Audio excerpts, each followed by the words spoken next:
clear है ना? Yes, it's clear, madam. So, Shubodh, you can share the links in the group so that everyone will be aware. Then we'll start. मैं group में भी share कर दे रहा हूँ, so just live. Yeah, fine. No, take your time.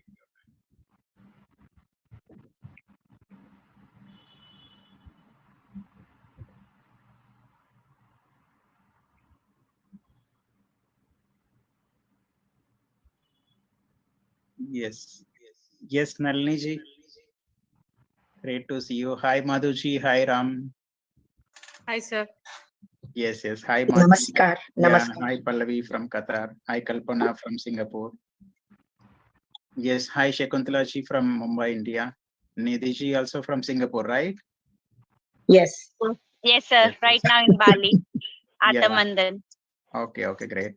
Beautiful background. You can see the full moon. Yes, I can see. Okay. You are also in Bali? Okay, great. I am so excited. It's feeling so good, you know. And I am so nervous. Why? Nalini ma'am, I really do not know.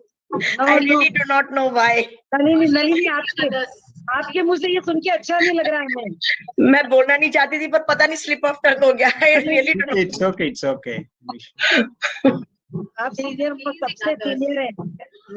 Yeah, okay. सब लोग आंखें बंद कर लीजिए 2 minute के लिए। Yeah. Better. 2 minutes. I would like to just for a moment thank Kartikeyan, who is on the call here tonight, to bless us, to be with us. What an auspicious moment on Wesak full moon here in May, together for all of us to celebrate heightened awareness. I am very blessed. Thank you for being here. I know he's there. I saw his name. Sorry. Thank you. Just 1 minute. Keep your Namaskar, sir. Namaskar, everybody. Namaskar. Hello, Ilona, Reddy Garu, Ranjana Amma, Anita Singh. How are you, Nalini ji? Yes, sir. Namaskar. Wonderful. Greeting all of you on this most sacred day. People from around the world joining together. Yes, sir. Yes. We used to have a grand celebration with his physical presence. It's being celebrated in Private Valley yesterday. Yes. But anyhow, his spiritual presence is very much inspiring. All of us, Anapanasati meditation, pyramid movement. Very good. You're all doing a great service in spreading the peace and harmony through meditation. Ilona somewhere in Bali or somewhere sitting. Wonderful. Great occasion to see each other, greet each other. Thank you very much for your presence. Good evening, sir. Kartikeyan Garu. Good evening. How are you? Dr. Satyanamurthy. How are you, Satyanamurthy Garu? Fine, sir. Fine. Thank you. Very nice to see you. Thank you very much. Yes, Mr. Linga Reddy gave me a notice long back. So I thought it's an opportunity to greet all of us on this most auspicious day in the year. Yes, sir. Bhagavan Buddha. His Buddhism, lives getting stronger and stronger and badly needed today. The world is in turmoil. Sometimes we feel we are marching towards self-destruction. With more knowledge, technology, and so-called wisdom, I think we are losing basic values of survival. But we established, that's why we have come. We thought we were looking for world without war, Yes, but sir. then war has entered every continent and almost every country wars within the country. Societies fighting with each other. Thank you, sir, for being here and emotionally supporting us. You are the best friend of Pitamahas Patri, sir. Thank you. Yes. Yes, great Yes. man. And we do have one more dear friend too, Patrishi Master Mahesh Agarwal from Mumbai. Yes, Welcome. yes, yes, And we yes. do have many masters, Satyanarayan No. Garu and all that. He has created masters like you all over the world. Hi. Yes, Ranjana ji, you can. And there is a need for more struggle today. We have to fight war against war. It's a war for peace. Yes. War in the minds of men and women. But what is required is these wars are to be fought in the minds of the leaders of the world, who keep saying we are fighting for peace but creating more and more trouble. Yes, sir. Yes, Ranjana ji, you can proceed. Yes. Sir, Namaste Lingareddy. Yes. Namaskar and a very warm welcome to all of you on this auspicious occasion of This meeting is being recorded. Buddha Puurnima. It's a great privilege. I'm very happy to invite all of you for the inaugural ceremony of 51 hours meditation and cultural event program on the occasion of Buddha Purnima. On behalf of PSSM Global and Pyramid Connect, I welcome you all to this fun-filled program to celebrate Buddha Purnima. As you may know, Buddha Purnima is celebrated across the globe to mark 3 important events that happened on full moon day, the month of May of respective years, birth of Gautama the Buddha, 563 BC, the awakening of enlightenment of Gautama under the Bodhi tree in Gaya, India, 528 BC, the attainment of Nirvana by Buddha, 483 BC. Buddha's teachings have been a great source of inspiration for the seekers on the path of spiritual development for more than 2005 years now. Our program will run continuously for 51 hours with participation from across the globe from 25 countries. It deserves a big round of applause. Not easy to get connected to all the people across the globe. A big thanks to Linga Reddy sir and other team members of Linga Reddy sir. In this program, you will enjoy short meditation sessions led by many masters, wisdom sharing and experience sharing by masters. Also the cultural programs of music, instrumental and vocal recital, also dancing by masters from all walks of life. Many eminent spiritual personalities will also be joining us from time to time. You all are invited to attend as many sessions as you like and also invite your family and friends to join us along the way. Now, we all will inaugurate the program with lighting the lamps together at our locations at the same time. Here we start. Please keep your windows open, cameras open, and let us all see this divine moment of lighting the lamp. Shailesh sir, please present a devotional song.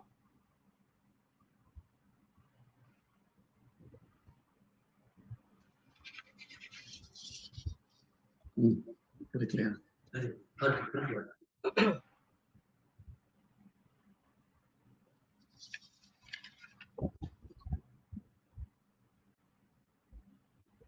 Unmute yourself.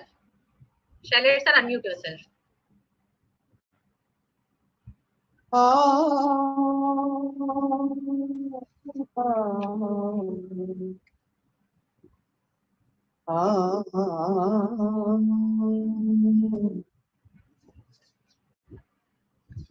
Yeah.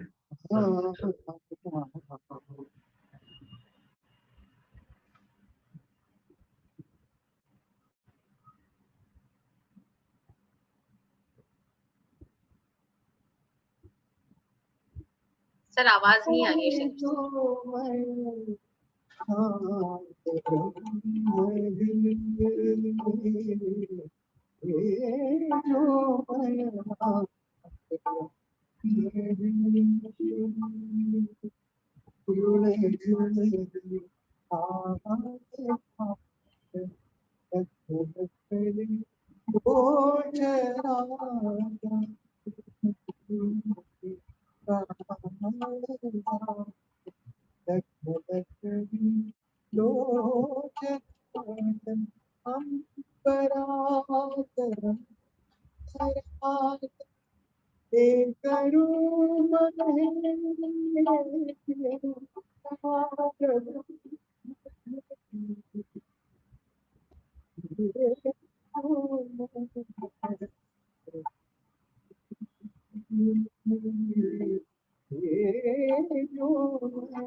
This meeting is being recorded.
That was a soulful presentation, very divine.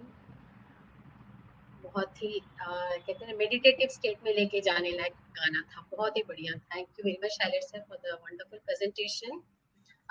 Here we start with Patriji's message and his song Jai Ho. Let us get ready for the song now. Yes. Subodh, please play with the screen sharing via Zoom.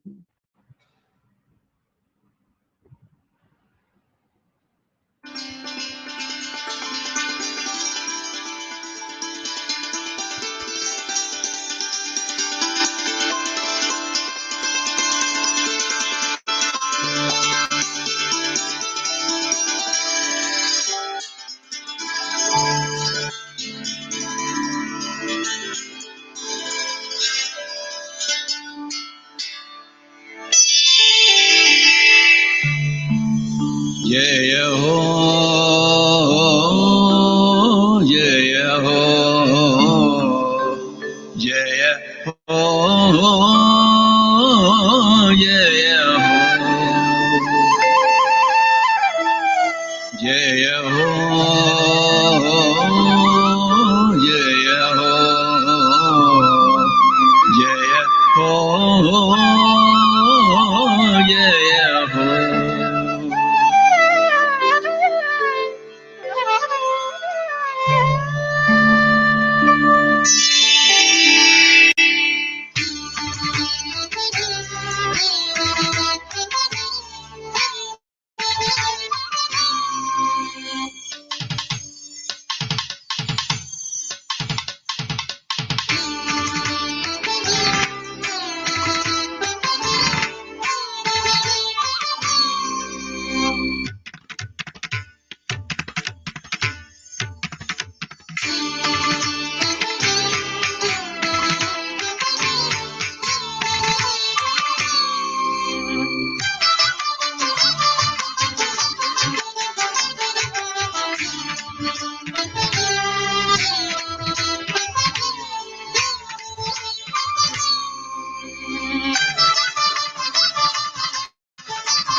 Atmavidya Jaya Jaya Ho, Brahma Vidya Jaya Jaya Ho, Atmavidya Jaya Jaya Ho, Brahma Vidya Jaya Jaya Ho, Atmavidya Jaya Jaya Ho, Brahma Vidya Jaya Jaya Ho, Atmavidya Jaya Jaya Ho, Brahma Vidya Jaya Jaya Ho, Ananda Vidya Jaya Jaya Ho, Arogya Vidya Jaya Jaya Ho, Ananda Vidya Jaya Jaya Ho, Arogya Vidya Jaya Jaya Ho, Nirvana Vidya Jaya Jaya Ho, Bhagya Vidya Jaya Jaya Ho, Ananda Vidya Jaya Jaya Ho, Arogya Vidya Jaya Jaya Ho, Ananda Vidya Jaya Jaya Ho, Arogya Vidya Jaya Jaya Ho, Nirvana Vidya Jaya Jaya Ho, Bhagya Vidya Jaya Jaya Ho, Shwasa Vidya Jaya Jaya Ho, Shwasa Vidya Jaya Jaya Ho, Jnana Vidya Jaya Jaya Ho, Divya Jnana Vidya Jaya Jaya Ho, Jaya Ho, Jaya Ho, Jaya Ho, Jaya Ho.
संकल्प शक्ति जय जय हो इच्छा शक्ति जय जय हो संकल्प शक्ति जय जय हो इच्छा शक्ति जय जय हो संकल्प शक्ति जय जय हो इच्छा शक्ति जय जय हो संकल्प शक्ति जय जय हो इच्छा शक्ति जय जय हो ज्ञान शक्ति जय जय हो कर्म शक्ति जय जय हो ज्ञान शक्ति जय जय हो कर्म शक्ति जय जय हो स्वाध्याय शक्ति जय जय हो ज्ञान शक्ति जय जय हो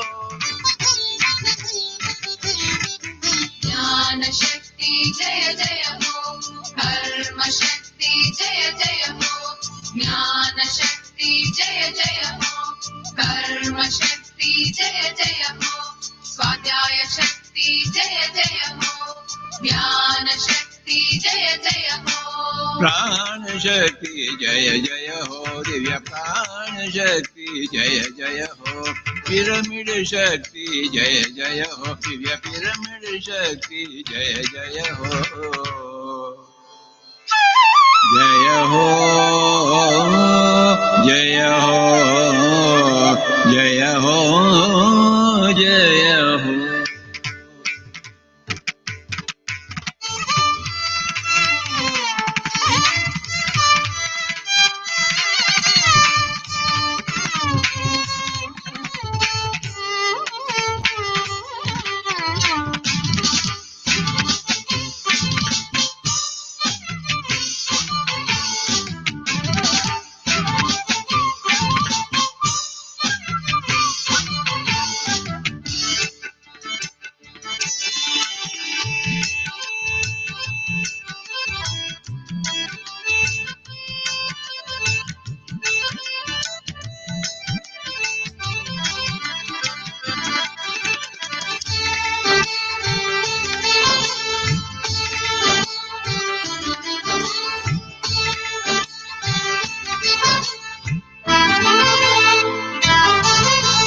सत्य हिंसा जय जय हो शौच संतोष जय जय हो सत्य हिंसा जय जय हो शौच संतोष जय जय हो सत्य अहिंसा जय जय हो शौच संतोष जय जय हो सत्य अहिंसा जय जय हो शौच संतोष जय जय हो श्रद्धा दीक्षा जय जय हो बुद्धि प्रज्ञा जय जय हो श्रद्धा दीक्षा जय जय हो बुद्धि प्रज्ञा जय जय हो श्रद्धा दीक्षा जय जय हो बुद्धि प्रज्ञा जय जय हो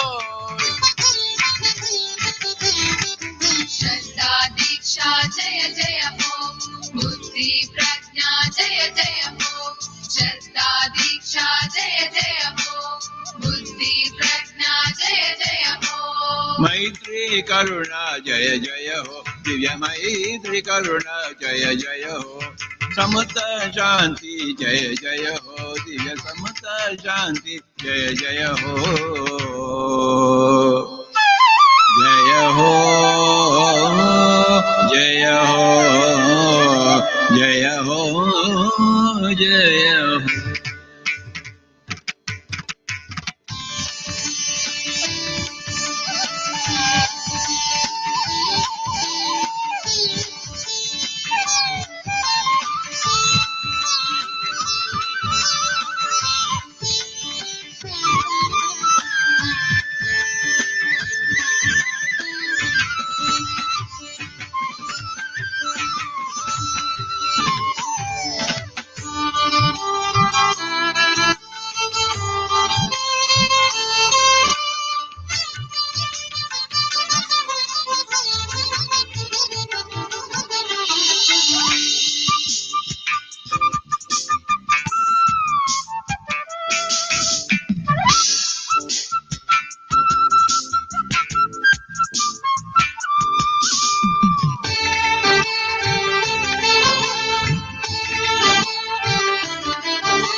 चक्र जय जय हो सहस्रार जय जय हो आज्ञा चक्र जय जय हो सहस्रार जय जय हो आज्ञा चक्र जय जय हो सहस्रार जय जय हो आज्ञा चक्र जय जय हो सहस्रार जय जय हो तपोलोक जय जय हो सत्यलोक जय जय हो तपोलोक जय जय हो सत्यलोक जय जय हो ज्ञान लोक जय जय हो सत्यलोक जय जय हो तपोलोक जय जय हो सत्यलोक जय जय हो तपोलोक जय जय हो सत्यलोक जय जय हो ज्ञानलोक जय जय हो सत्यलोक जय जय हो ज्ञान विश्व जय जय हो दिव्य ज्ञान विश्व जय जय हो ज्ञान भारत जय जय हो दिव्य ज्ञान भारत जय जय हो जय हो जय हो जय हो जय हो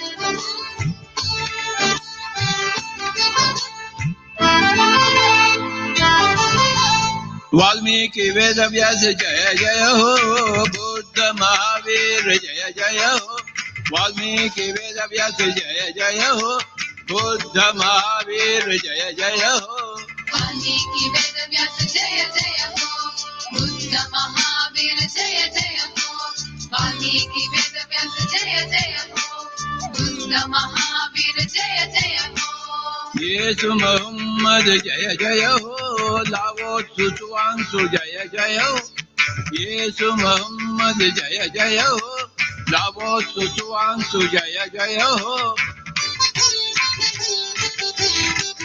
यीशु मोहम्मद जय जय हो लाओ सुजुआन जय जय हो यीशु मोहम्मद जय जय हो लाओ सुजुआन जय जय हो मालपा मिलार पर जय जय हो कबीर नानक जय जय हो लवर्स की बिसेंट जय जय हो युक्तेश्वर ताहिर जय जय हो ओशो रंपा जय जय हो दिया ओशो रंपा जय जय हो ओशो रंपा जय जय हो दिया ओशो रंपा जय जय हो ओशो रामपा जय जय हो दिव्य ओशो रामपा जय जय हो ओशो रामपा जय जय हो दिव्य ओशो रामपा जय जय जय जय हो हो जय जय हो जय जय हो जय हो जय जय जय हो हो जय हो जय हो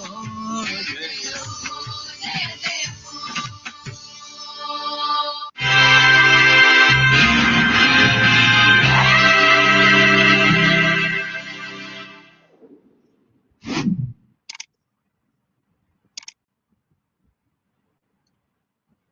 Oh my God.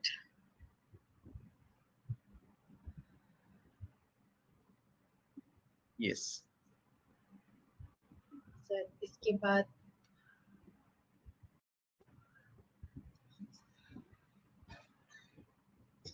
It's very emotional पूरी एनर्जी पितामा की यहाँ पे महसूस हो रही है मुझे बात करने में बहुत मुश्किल हो रहा है. Hope you all are able to hear me. Am I audible? Now, I'm inviting Dr. Karthikeyan sir to speak few words with us. I have a very fond memories associated with Dr. Karthikeyan sir, though very short. Padma Shri D.R. Karthikeyan is an Indian Police Service officer from Tamil Nadu. He is closely associated with many spiritual organizations and the Masters World Life, including Art of Living, Isha Foundation, Pyramid Spiritual Societies movement. He is fondly called as spiritual ambassador to the world. I invite you, Karthikeyan sir. Namaskar. Jai Jai Ho. Jai Jai Ho. What a beautiful way of starting the celebration with the divine voice of the one and only Patriji. Thank you for bringing him before us. Yes, no celebration on Buddha or meditation can start without remembering with gratitude the huge contribution made by Brahmarshi Patriji, who in just 40 years' time made Anapanasati meditation a global movement now. Now let me just greet you, Mr. Linga Reddy, Ranjana Ji, Nalini Kamal, Shailesh Ratnakar, and of course Ilona is there from the other corner of the world with her Deepam very brightly greeting up to all of you now. Now I must compliment Pyramid Spiritual Societies movement, the global, for taking the initiative to organize these 3 days online Buddha Puurnima celebrations. Know about yourself, because it's a formal introduction speech. I have to start at the very beginning, though all of you know more on the subject than myself. At the Mahabodhi temple, Bodh Gaya in India, Buddha Puurnima is celebrated with great enthusiasm. Buddha Day, Buddha Jayanti, as a day of enlightenment. It was a Buddhist festival, now it's a global festival. In many parts of the world, particularly in most of Southeast Asia and South Asia countries. It is commemorating the birth of the Prince Siddhartha Gautama, later popularly known as the Gautama Buddha, the founder of Buddhism. Gautama Buddha was born on this day 2563 years ago in Lumbini, Nepal, as we all know. Buddha's birth is celebrated as part of a Vesak, a festival that also celebrates the Buddha's enlightenment on the day of the full moon and also Mahaparinirvana of the death. Puurnima means full moon in Sanskrit. Buddha Jayanti, Jayanti means birthday in Sanskrit. Informally called Buddha's birthday, Buddha Jayanti, it actually commemorates both the birth day, enlightenment day, that is Nirvana, and the day of death, Mahaparinirvana, of Gautama the Buddha.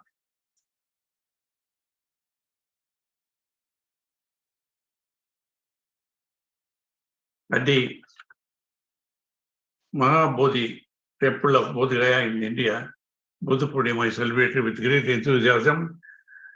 Devotees, pilgrims from all over the world come there. Temple gets decorated with colorful decorations and a lot of enthusiasm and devotion. Yogis also choose to do special types of meditation on this day, as it is said to be quite conducive for spiritual growth. In Buddhism, the chanting of mantras sets the mind in the state of meditation. Our own Brahmarshi Patriji made this celebration a big event everywhere, and particularly in the Pyramid Valley International Bangalore. I have participated in many of those days. The whole week is celebrated, particularly on the day, the whole night. I was there last time and he was there with great enthusiasm. Even in his failing health, he was there. In spite of our advice, he was there. His presence was really inspiring. What with the Lord Buddha's spiritual journey on path of enlightenment, to just recall briefly, before denouncing worldly pleasures, Buddha was known as Prince Siddhartha Gautama, who later transformed into Gautama Buddha and founded Buddhism as a path leading to the spiritual enlightenment of the soul. A prince at the age of 29 went out of the palace comforts and saw how people suffer and how difficult it is for an ordinary man to survive. It is believed that what the prince witnessed during this time is known as the four sights.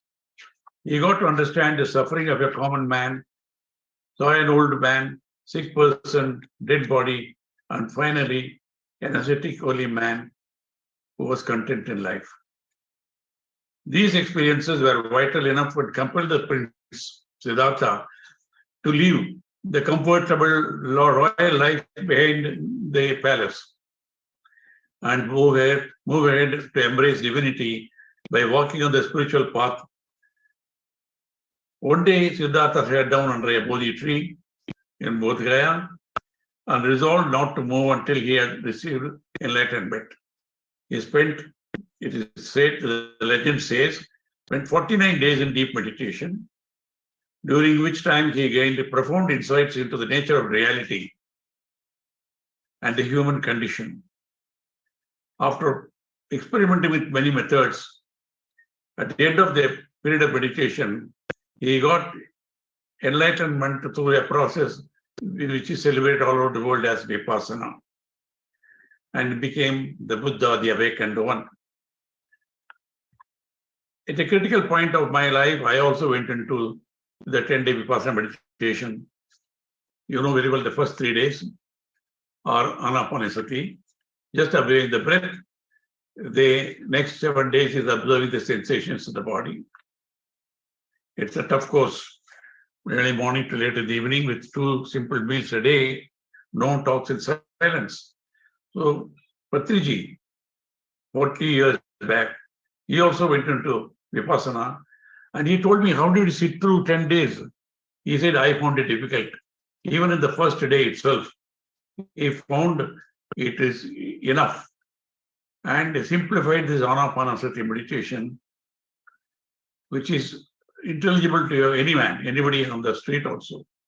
Having got enlightenment and satisfaction, he thought he must share this joy, peace, contentment with everyone else. Nobody was interested at that time. He told me, he went, knocked the door of each and every one in the village, and then walked around various villages, Andhra Pradesh. After that, he spread this message to all the states in India. And then he had a dream of transforming the whole world into Dhyana Yoga. He said, he used to tell me, I had the privilege of knowing him last 30, 40 years. When he used to tell me that I want to convert Dhyana Andhra Pradesh, I said, I'm a simple man, a lone ranger. How is he going to do that? Then he said, after that, I will make it Dhyana Bharat, then Dhyana Jagat. But I tell you, ladies and gentlemen, I found that happening over a period of time with the tireless efforts of this man who was not happy, content with himself. He wanted to spread that knowledge to the whole world. 40 years. It is a global movement. We all know very well. What he has achieved is no small achievement now. Now, Buddha, having understood the suffering of a common man, already I mentioned to you. So that is how the global movement called Buddhism began with just a handful of followers, and it took time. But masters like Patriji took it up on themselves and devoted their whole life as a mission. Now we can go on like this, but within the time limited, I only want to conclude with quoting few of the Buddha quotes which Patriji used to repeat everywhere in many languages. Peace comes from within. Do not seek it outside. Do not dwell in the past. Do not dream of the future. Concentrate the mind on the present.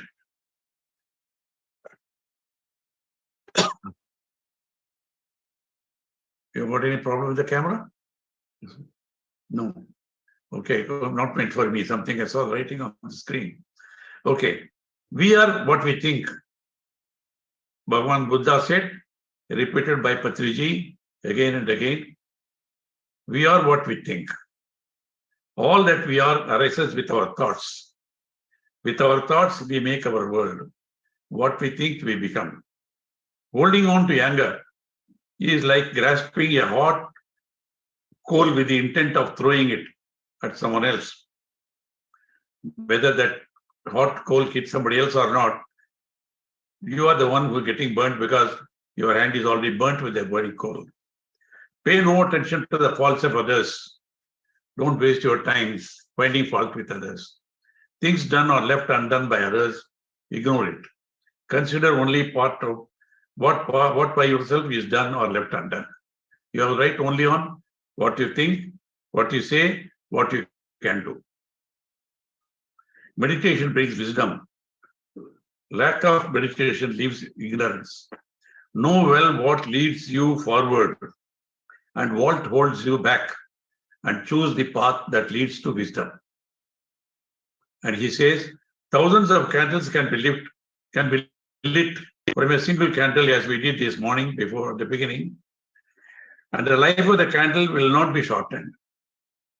Happiness never decreases by being shared. Mindfulness is the aware, balanced acceptance of the present experience. It is not more complicated than that. It is opening to or receiving the present moment, pleasant or unpleasant, just as it is, without either clinging to it or rejecting it. So the reality is only the present moment now. No one saves us but ourselves. No one can and no one may. We ourselves must walk the path. Believe nothing, no matter what you read or what I say, no matter what I said, unless it agrees with your own reason and your own common sense. He never wanted blind followers, no heroship. You experiment it on yourself.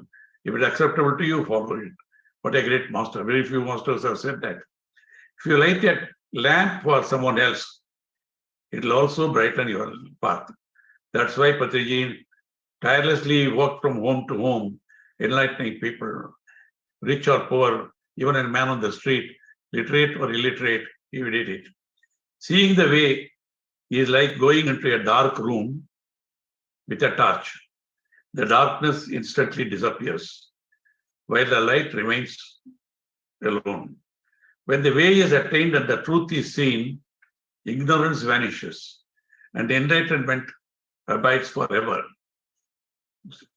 Buddha says, so also Patriji, mindfulness is Buddha's word for meditation. By mindfulness mean you should always remain alert, watchful, should always remain present. Not a single thing should be done in a sort of sleepy state of mind. You should not move like a somnambulant sleepwalker. You should move with a sharp consciousness. You yourself, as much as anybody in the universe, deserve your own love and affection. First, you learn to love yourself, then only you can give it to others. The secret of health for the body and mind, and body is not to mourn for the past, not to worry about the future, or not to anticipate troubles, but to live in the present moment wisely and earnestly. He says the mind is the source of happiness and unhappiness. Everything starts with our own mind. If you are happy, there is happiness around you. If you feel peaceful, you see peace everywhere. If you love yourself, you will love everybody else also. Words have the power to both destroy and heal. Kind words heal, angry words destroy. When words are both true and kind, they can change the entire world. First yourself, your family, your society, then the whole world. As human beings, we all want to be happy and free from misery. We have learned that the key to happiness is inner peace.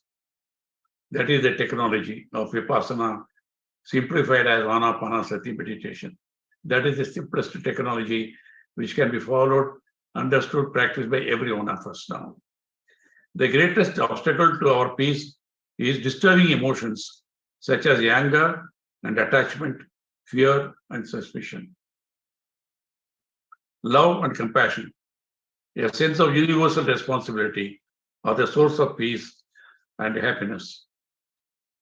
So, ladies and gentlemen, if we can follow these simple words of wisdom by the great masters and repeatedly told to us by Patriji, we can all have a peace of mind. Though the whole idea of celebrating Buddha Puurnima is to follow the great words of these great masters. And towards the end,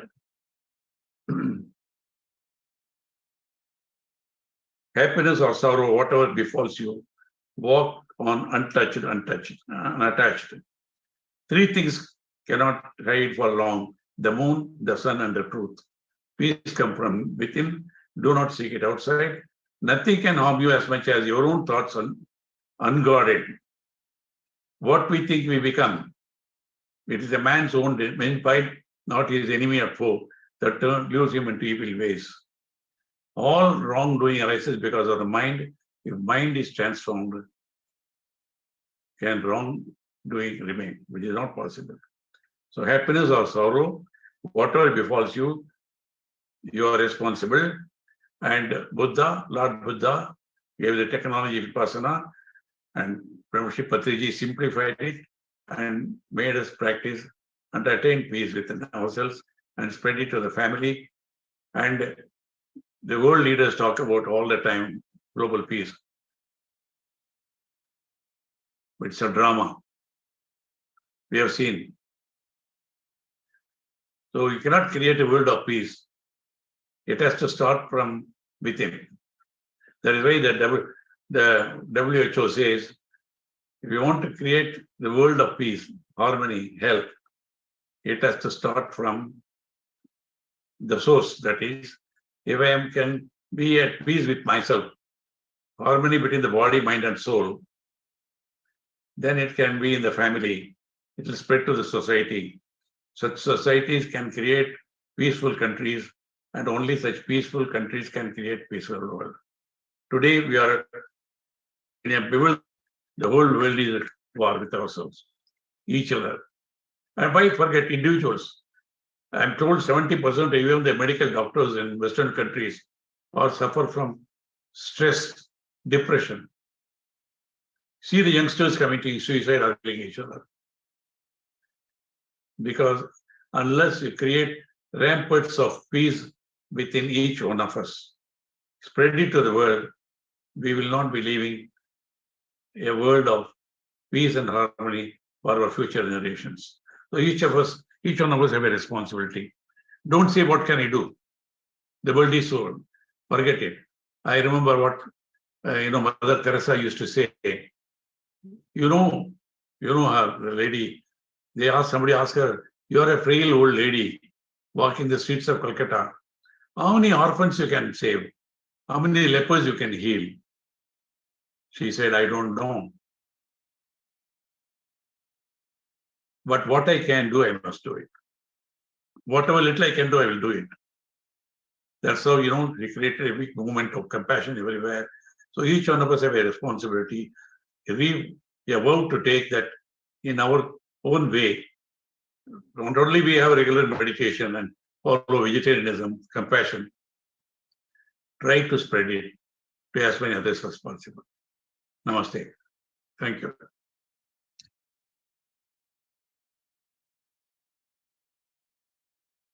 Yes, thank you very much, Karthikeyan sir.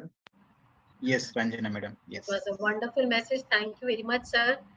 And like आप बात कर रहे थे, ऐसा लग रहा था कि पत्री सर अलाइव हो गए हैं और हमारे सबके बीच में बैठे हुए हैं और बार बार इमोशनल हो जा रही थी. मैं अपने आप को बैलेंस कर रही थी. बहुत ही अच्छा मोमेंट है. It's like very I'm falling short of word to describe how I'm feeling now. 25 countries together gathered here to celebrate the event on behalf of PSSM. It's not easy, but long hours of discussion, long Zoom meetings with the team, it has been possible, and I'm very grateful to all of you for being here. Now I would like to invite Rachna madam. Rachna madam is going to talk about you create your own reality. Rachna madam is from Ludhiana. She's been associated with PSSM since 2005. She started publication of the magazine Dhyan Bharat in 2006. Since then, she has been dedicated to spreading meditation knowledge in online and offline sessions all over India. She played a key role in construction of the 40 by 40 pyramid in Ludhiana, Punjab, India. Thank you very much, Rachna madam, for your contribution. And we keep continuing this contribution, and like it's a very helpful thing. You're doing a great service to all of us. I'm inviting you. Over to you. Thank you so much, Ranjana ji, for a wonderful introduction. Thank you, thank you, thank you, and thank you, Karthikeyan sir, for such a wonderful message. बिल्कुल आपसे आप जब बात कर रहे थे, पत्री sir की कोटेशंस हमें बता रहे थे, एक एक कोटेशन हमारे अंदर जा रही थी और दोबारा से हम सब उनकी बातें याद कर रहे थे कि हमें अपने रास्ते से नहीं भटकना. वो फिर से हमें आज बुद्ध पूर्णिमा के दिन हमें अपना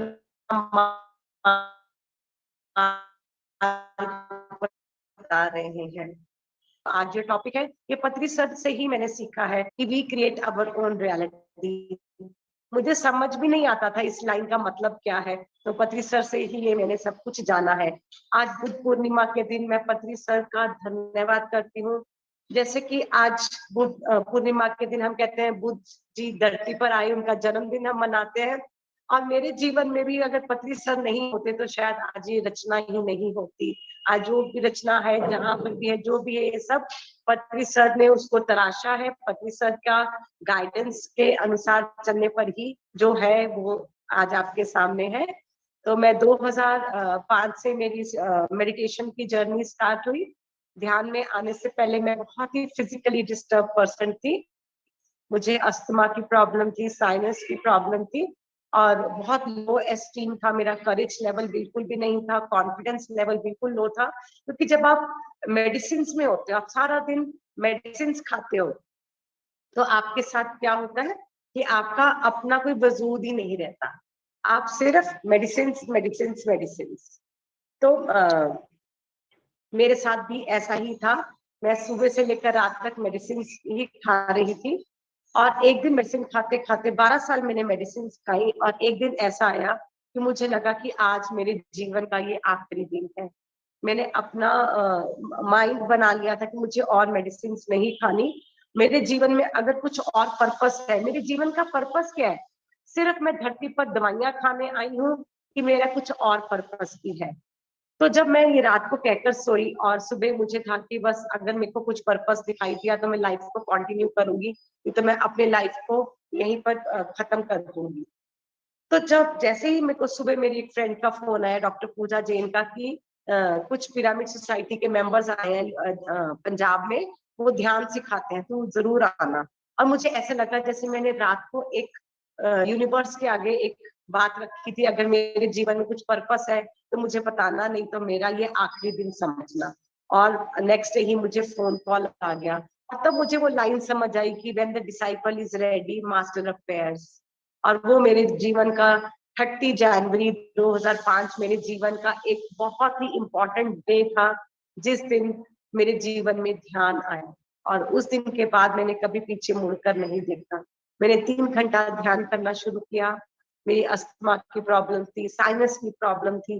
40 डेज के भीतर ही मेरा बिल्कुल कायाकल्प हो गया।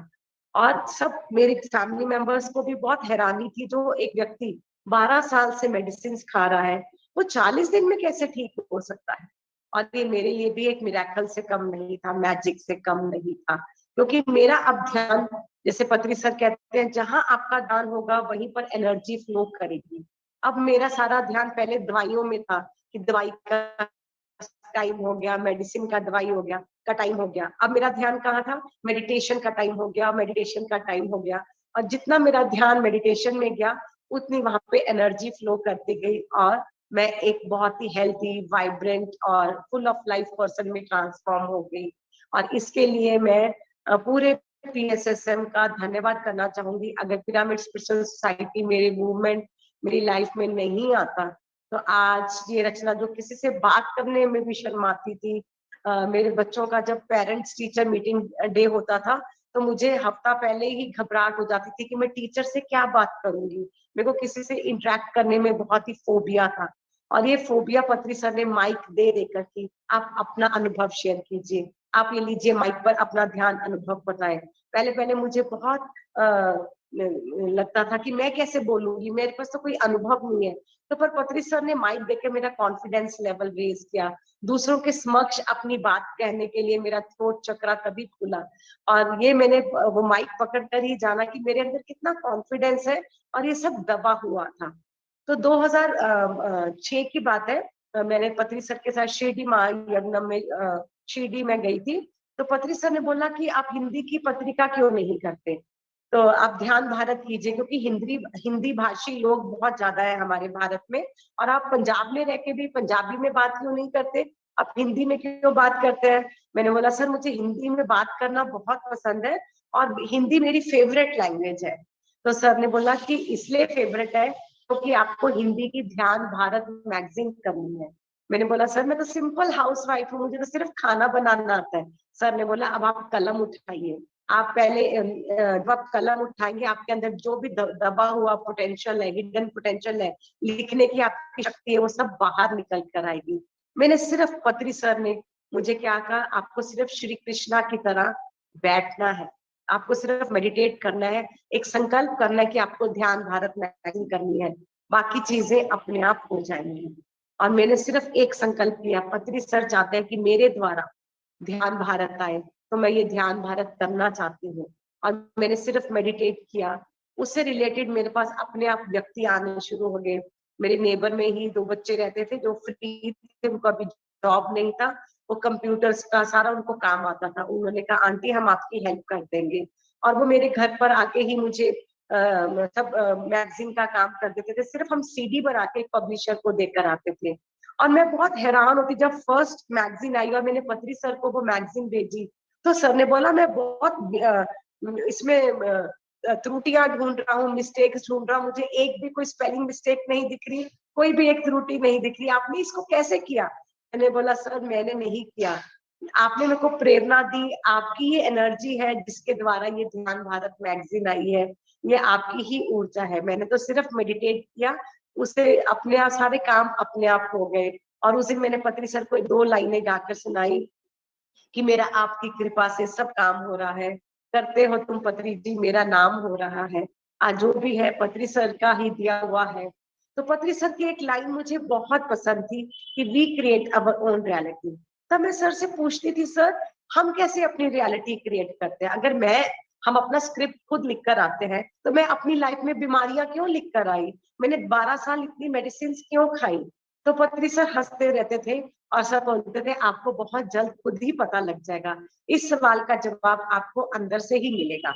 और एक दिन मैं मेडिटेशन में बैठी हुई थी फुल मून को, और तो मुझे क्या अपने अंदर से ही आंसर आया कि अगर आपकी लाइफ में बीमारियां नहीं होती, तो आप इतनी शिद्दत से यूनिवर्स को नहीं कहते कि मेरी लाइफ में कुछ ऐसी टेक्निक दो जिससे या तो मेरी बीमारियां ठीक हो जाए या मुझे धरती से उठा लो। तो जब आपने एक टेक्निक मांगी जिससे आप बीमारियां ठीक करें, तो अगले दिन ही आपको आनापानसति ध्यान मिल गया।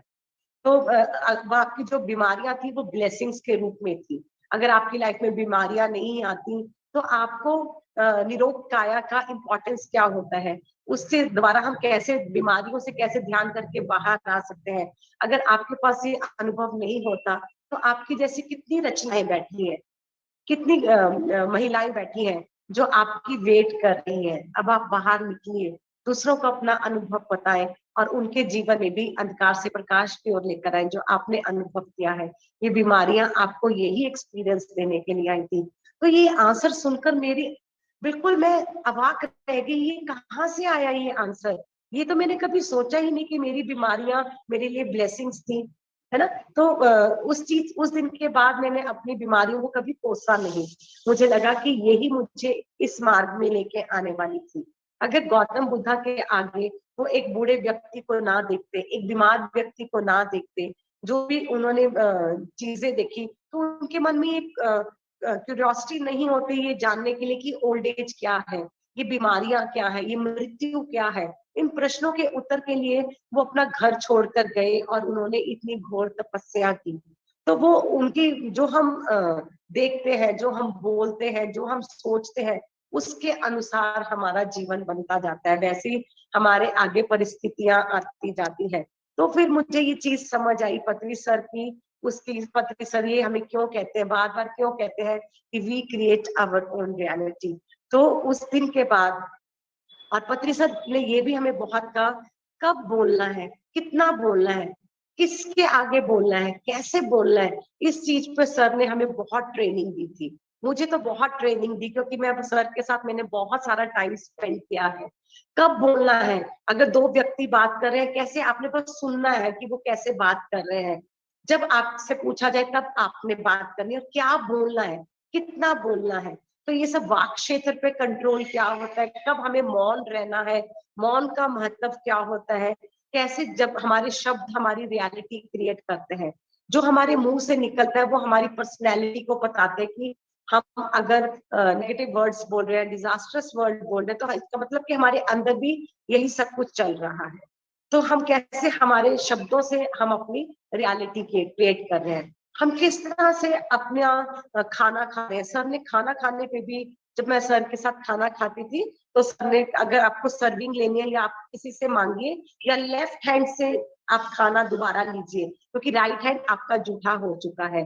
तो ये छोटी छोटी चीजें भी खाने वक्त के, खाने के एटिकेट्स क्या होते हैं, ये भी मैंने सर से बहुत कुछ सीखा है, क्योंकि वो भी आपकी पर्सनैलिटी को बताते हैं कि आप फूड के प्रति आप कितना आपका ग्रेटिट्यूड है, कितना आप शो करते हैं कि अगर फूड है तो हमें कितने फार्मर्स ने काम किया है इसके पीछे, कितने हमारे एनर्जी और सोर्सेज लगे हैं ये खाना खाने के लिए, इसको वेस्ट नहीं करना और कैसे इसको प्यार से बनाना है। पत्री सर कितने प्यार से हम सबके लिए खाना बनाते भी थे और परोसते भी थे। परोसना, खाना परोसना भी कैसे आप सर्व कर रहे हो वो भी एक कला है। तो ये भी मैंने सर से सीखा कि खाने को कैसे परोसना है, और आप क्या सोच रहे हो, आपके थॉट पैटर्न्स क्या है, वो भी आपकी रियलिटी को क्रिएट करता है। हम सोचते हैं हमें कौन सा कोई देख रहा है तो हम किसी के प्रति भी कुछ सोचते हैं या जजमेंट्स करते हैं।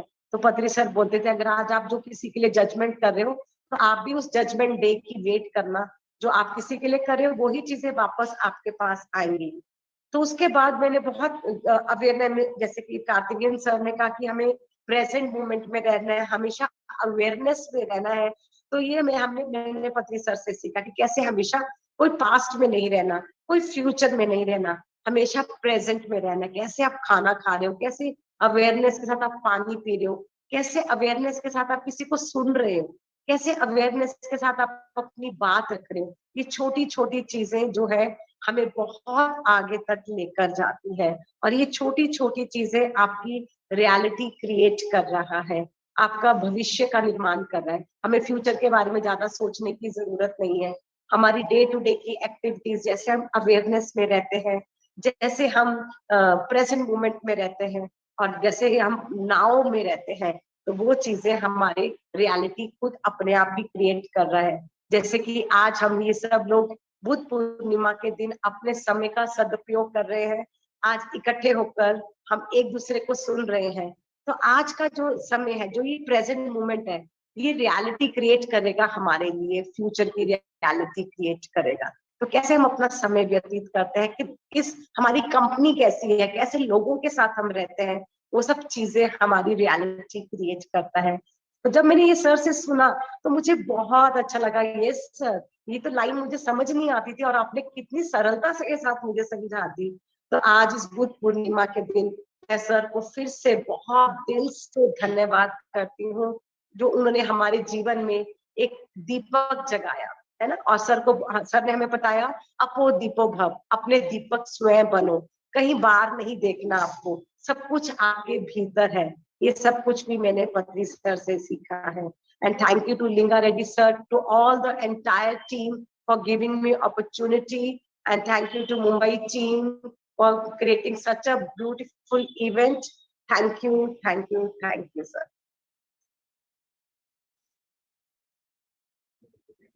Yes, so thank you very much, Rachna madam. So you have been a great inspiration and support to the PSS movement, I know, and I do still remember during initial days when we visited Punjab for the first time during 2006 June, and so we had a first time visit at your home, and the big family, Parivar, Rajkumar and all, everyone was there.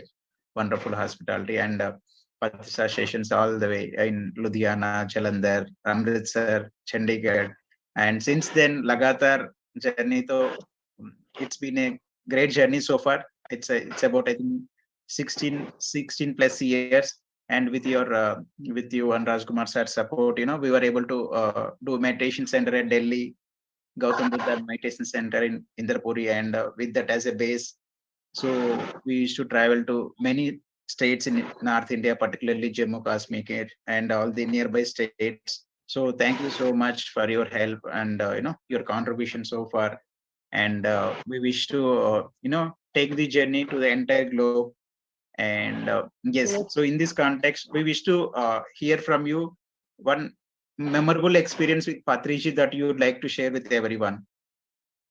Yes, एक शिरडी ध्यान यज्ञम का मैं अपना experience share करना चाहूंगी यहाँ पर आप सब लोगों के साथ। वो एक्सपीरियंस मेरे बहुत दिल के पास है। शिरडी में जब ध्यान एकदम हो रहा था, सर ने मुझे स्टेज पर बुलाया और अपने पास बिठाया। 2.5 घंटे का ध्यान था और वहां पर जांगली बाबा के आश्रम से भी बहुत लोग आए हुए थे, स्टेज पर बैठे हुए थे। तो जब सर ने मुझे बिठाया अपने पास, तो मुझे बहुत हीट महसूस होने लगी। वो मेरा फर्स्ट एक्सपीरियंस था ट्रांस में जाने का और थर्ड आई एक्सपीरियंस। तो थोड़ी देर बाद मैंने क्या देखा, जब मैं ध्यान में बैठी तो मुझे बहुत हीट हुई, तो मुझसे बैठा नहीं जा रहा था। तो मैंने मन ही मन पत्री सर को बोला कि सर, मुझसे तो बैठा नहीं जा रहा, अब मैं स्टेज से भी नीचे नहीं उतर सकती, आप प्लीज मुझे बैठने की शक्ति दीजिए। इमीडिएटली मैं ट्रांस में चली गई और ट्रांस में मैंने क्या देखा, जैसे 40,000 लोग हम लोग ध्यान कर रहे थे उस टाइम पे, शिरडी महायज्ञम में 2006 की बात है।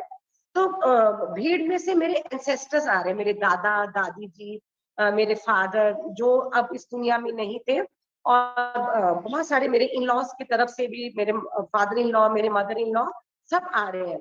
और वो पत्री सर के आके पाँव को छू रहे हैं और मेरे पाँव को छू रहे हैं, और पत्री सर उनको पूछ रहे हैं कि आप कौन है। तो उन्होंने मेरी तरफ इशारा करके बोल रहे हैं कि हम रचना के ग्रैंड पेरेंट्स हैं, हम एंसेस्टर्स हैं, हम इसके इन लॉज हैं। और आज जो हमारे घर की बेटी आपके साथ बैठकर ध्यान कर रही है, इससे आज हम अर्थ बाउंड सोल्स थे, आज हमें मुक्ति मिल गई। जब हमारे घर ये बेटी पैदा हुई थी तो हमने बहुत दुख मनाया था, क्योंकि हम एक बेटे को वेट कर रहे थे कि हमारे घर एक बेटा पैदा होगा, और ये हमारे घर सेकंड डॉटर थी। तो हमने बहुत दुख मनाया था इसके पैदा होने पर। और आज ये आपके साथ बैठकर ध्यान करने से हम अर्थ बाउंड सोल से मुक्त होकर हेवन में जा पा रहे हैं। और इसके लिए हम आपका धन्यवाद करने आए और अपनी बेटी का भी धन्यवाद करने आए और उससे माफी मांगने आए कि हमने उसको बेटी समझकर कभी भी एक्सेप्ट नहीं किया। तो जब वो मेरे को ध्यान के बाद 2.5 घंटे के बाद जब मैं उठी, ये एक्सपीरियंस मुझे समझ नहीं आया कि ये क्या, मुझे ये एक्सपीरियंस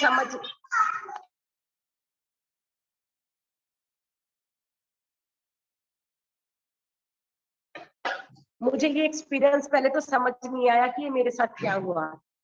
उसके बाद पत्री सर ने मेरी आंखों के आंख में डालकर बोला क्या अनुभव आया, तो मैंने बोला सर, तब मेरे को बोलने की स्थिति में नहीं थी। और उसके बाद सर लुधियाना आए विमेंस डे को 8 मार्च को, और सर ने बोला सब क्लास में बोला कि आप अपना अनुभव शेयर कीजिए शिरडी वाला। तो मैं बिल्कुल हैरान कि सर को कैसे पता कि मेरे को क्या अनुभव आया था। और उस दिन विमेंस डे पे सर ने मेरे को वो एक्सपीरियंस शेयर कराया, और उस दिन मुझे बहुत प्राउड हुआ अपने विमेन होने पे, अपने नारी होने पे बहुत ज्यादा गर्व महसूस हुआ कि हाँ, एक नारी भी जो एक हम एक बेटे की एक्सपेक्टेशन करते हैं कि बेटा हमारे कुछ भागवत करवाएगा या हमारी कूलें तारेगा, तो वो एक बेटी भी एक संत के साथ ध्यान कर कर फूलों को तार सकती है। तो ये मेरा सबसे दिल के पास वाला अनुभव है पत्री सर के साथ। Yes, madam. So thank you so much once again.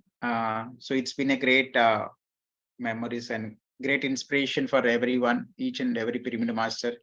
And thank you so much being so grateful and inspiring us and taking the moment so far. And we wish so till our last breath we do our bit and we depart with this. Thank you so much, sir. Thank you, entire team. Thank you. Thank you so much. Thank you. Yes.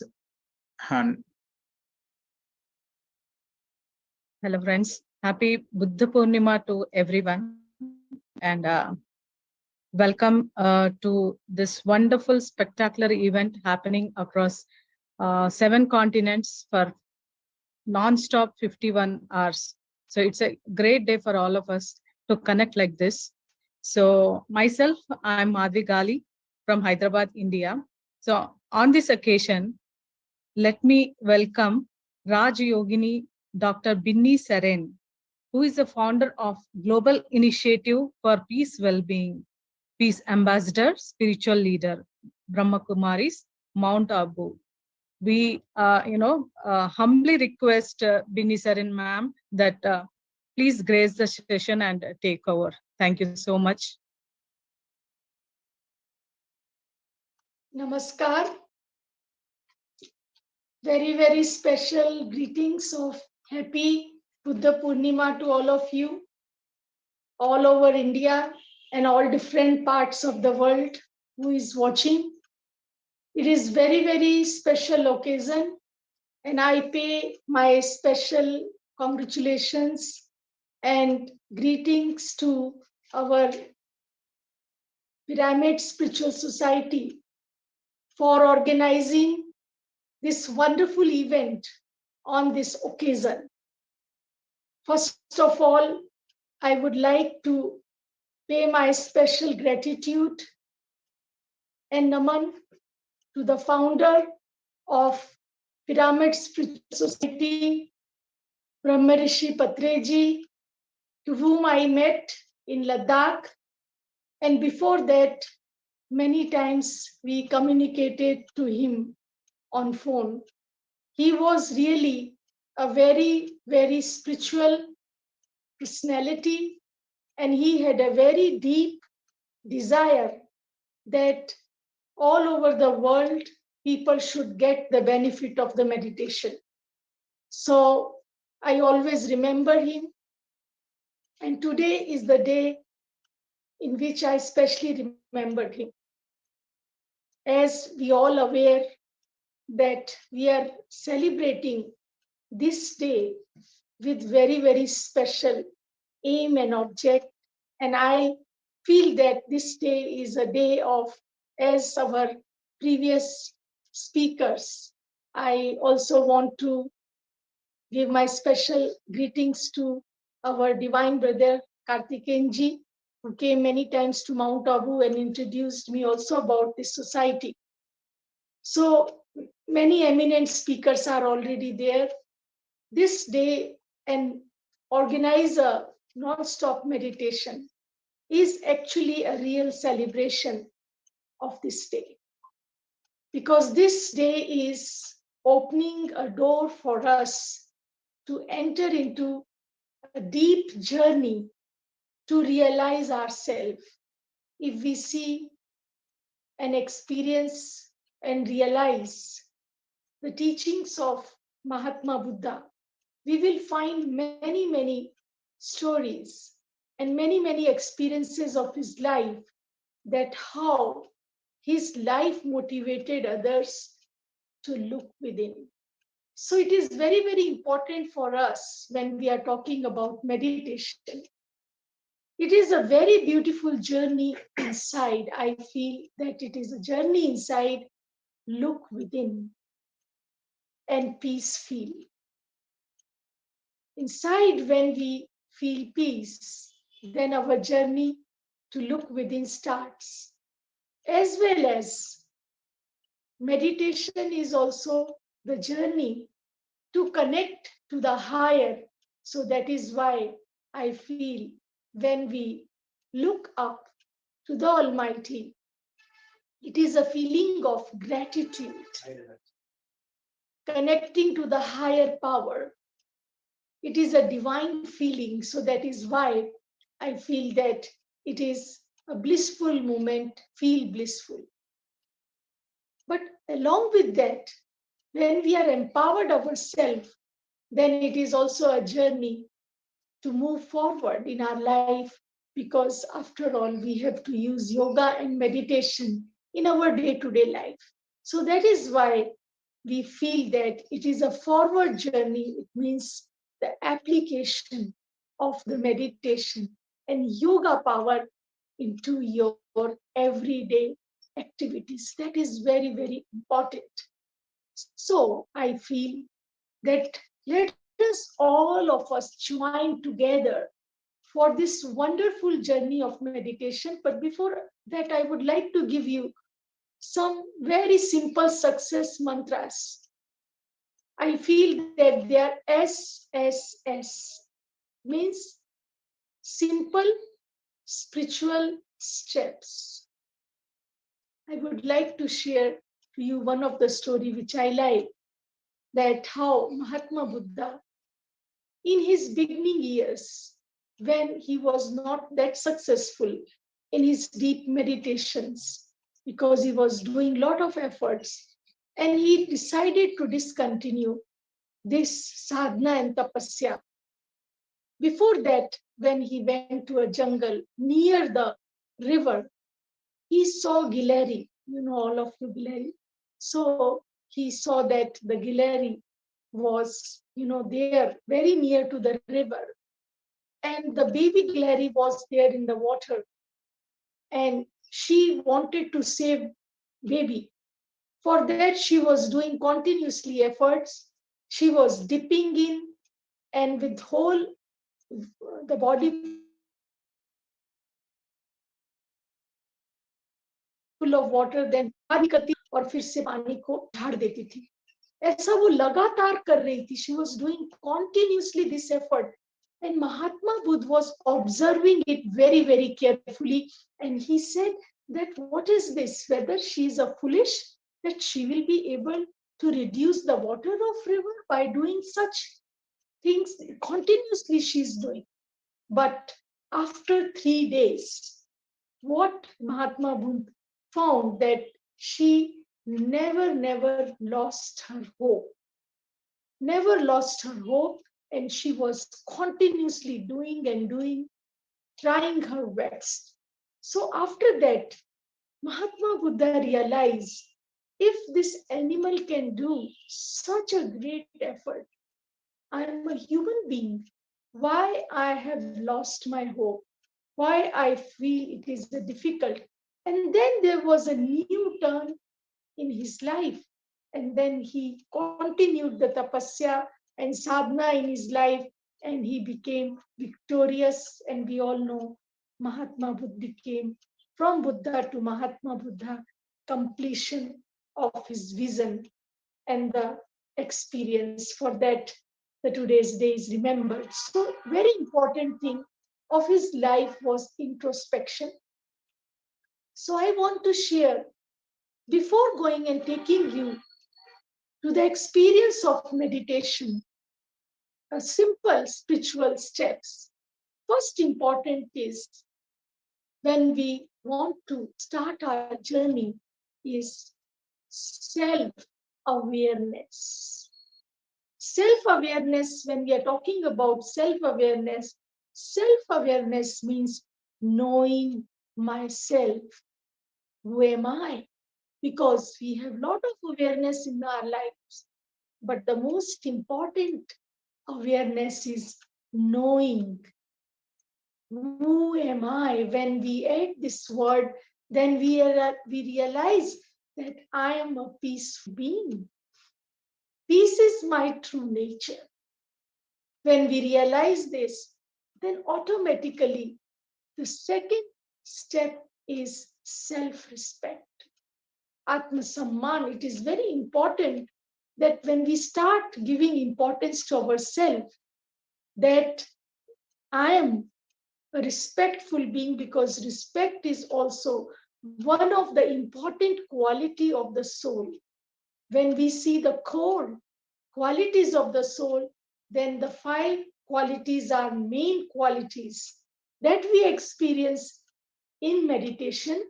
First is peace, second is purity, third is power, fourth is joy, which is also happiness, and fifth is bliss. So when we have the knowledge, then when we go within this journey, then we realize this. When we have a self-respect, then automatically the third step is very, very important, which is self-introspection.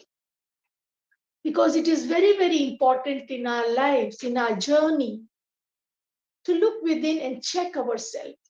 Because meditation is a journey in which we sit, and when we look within, we find what kind of mistakes or little subtle, we can say, weaknesses. We look on these weaknesses and we try to remove, because without this, this meditation journey is incomplete. I remember that I came to Brahma Kumari's headquarters, Mount Abu, in a very young age, when I was 6 years old. From that time, I started my journey here. Started practicing meditation. Nobody taught me, but it was a natural growing up here and learning. And we learned a very important practice here. And this practice is introspection, writing, keep on writing and checking. These writing journals help us to improve and to go further in this journey. And next is, when we have introspection, then we realize ourselves deeply, then self-realization is there, which is very important step. And afterwards, realization means when we realize who am I and how I am connected with the Almighty, the Supreme, who is also Paramatma, Ishwar, and we all are the children of Almighty.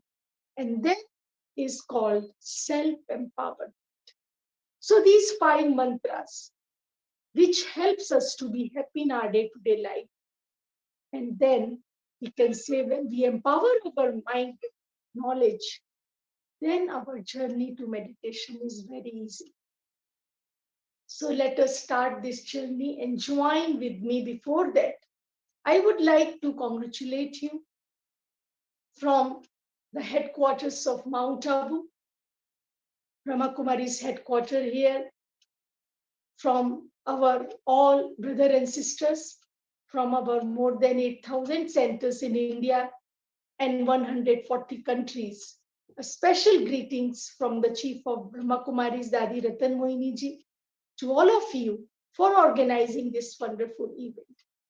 So I request you for a few minutes, very less minutes, we will be all together in this journey of meditation. It's absolutely 7:30, around we are reaching. It's a beautiful time to experience deeply the power of self-realization. I request you, sit straight, relax your mind, smile on your faces, take a deep breath, and smile. Relax your mind.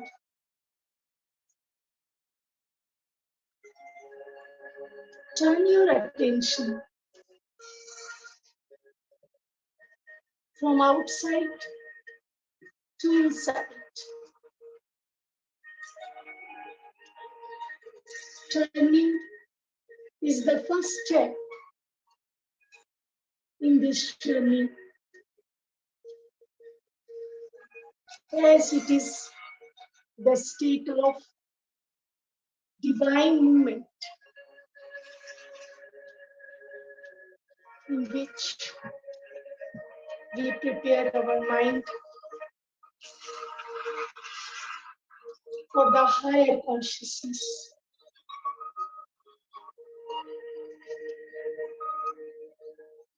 Experience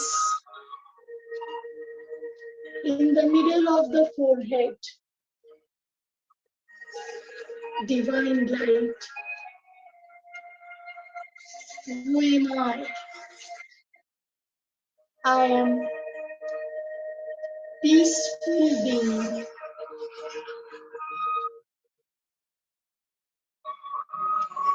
Peace is my true nature. I am embodiment of peace,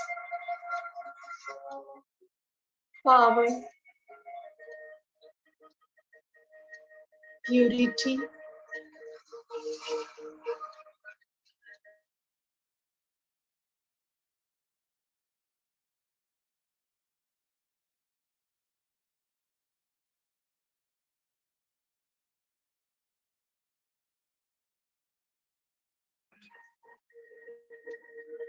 abundance power in myself. Very gently, with this self-awareness, I connect myself to the Almighty, Supreme Power.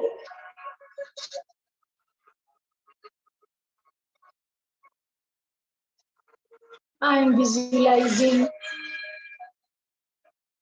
divine light.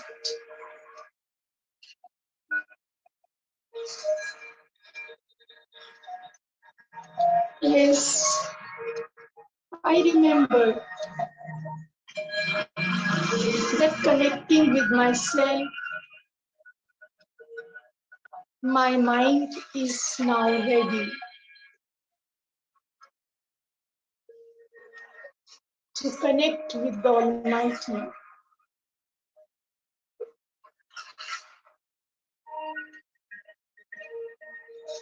The presence of Almighty is great. I visualize and experience the divine flow of light and energy is flowing to my soul power.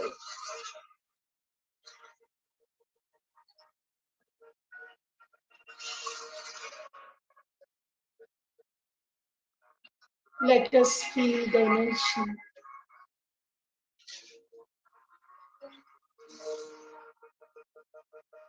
Each and every cell of my body is healthy,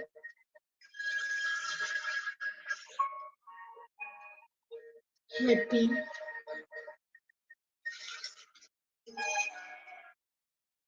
and peaceful, energetic.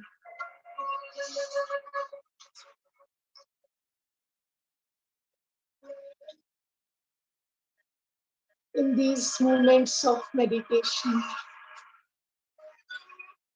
and in reflections,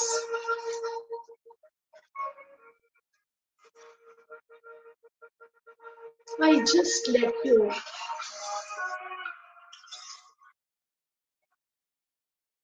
I forgive and forget anything of past.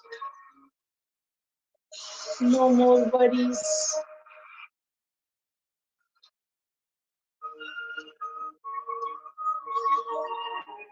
I accept that each and every one is unique. I appreciate this valuable life and my relationships, roles, and responsibility. I look at the positive qualities of each and every one around me.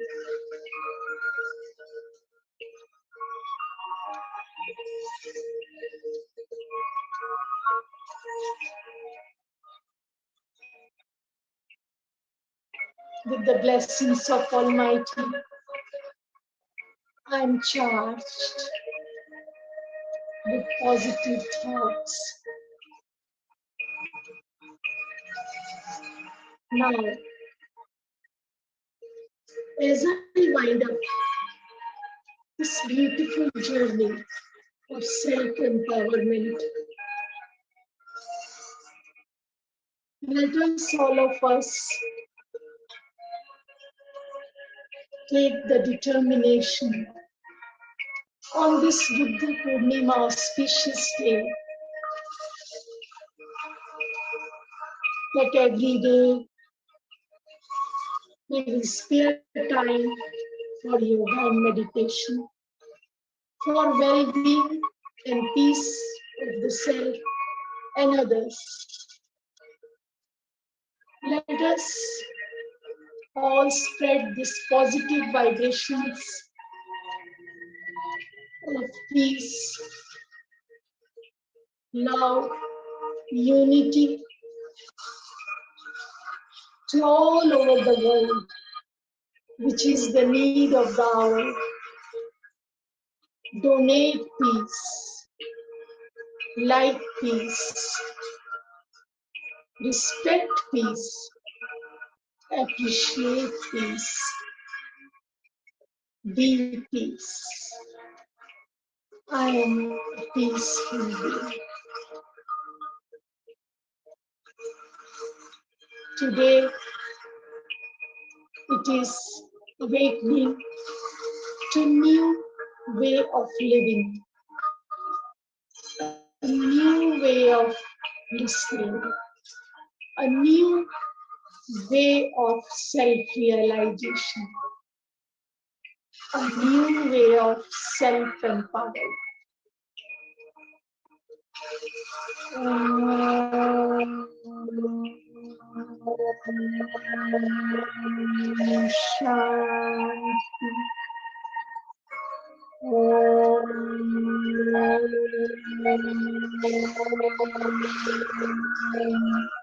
Shanti. Shanti.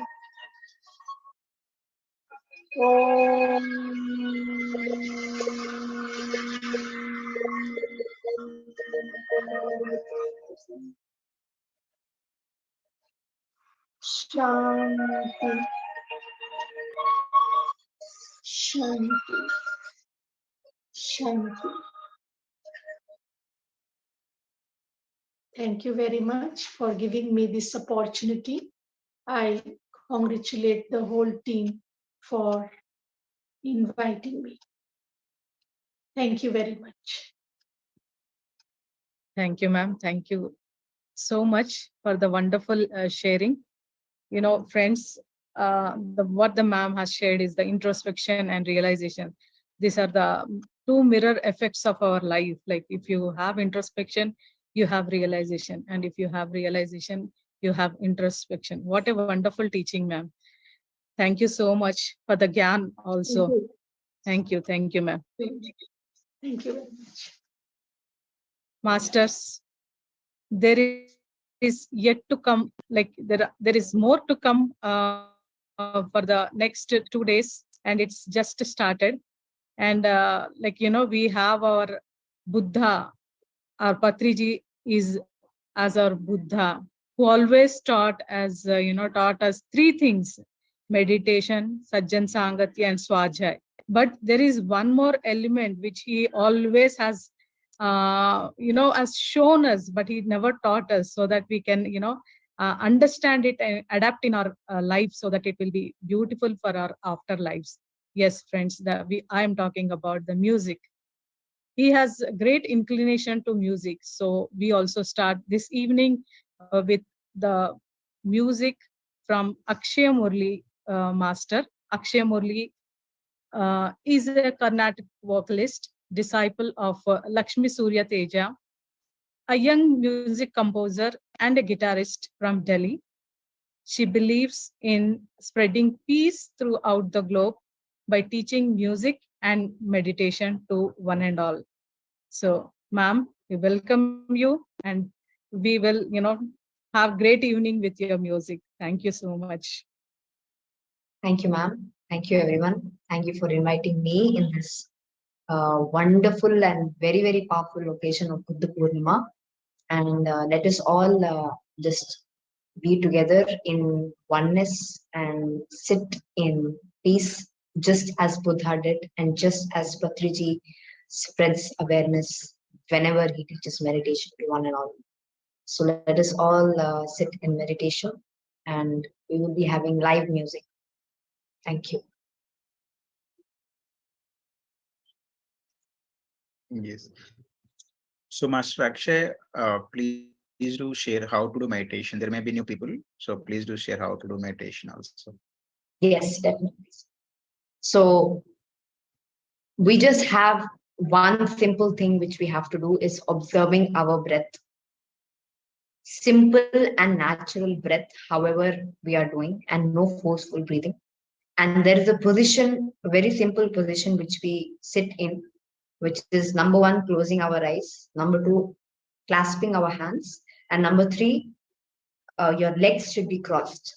So when we sit in this position, becomes a full 100% energy circuit, in which way we take in the energy, we take in the cosmic energy when we sit in meditation and when we sit and observe our breath. So let us all sit in this position, and you can rest your back, relax your back, and just relax your mind. And be in a silent space if possible. You can switch off the lights for a better experience. And let us sit in Anapanasati meditation, which is nothing but observing how the breath goes in and how the breath goes out. So let us all sit in meditation. No thoughts whatsoever.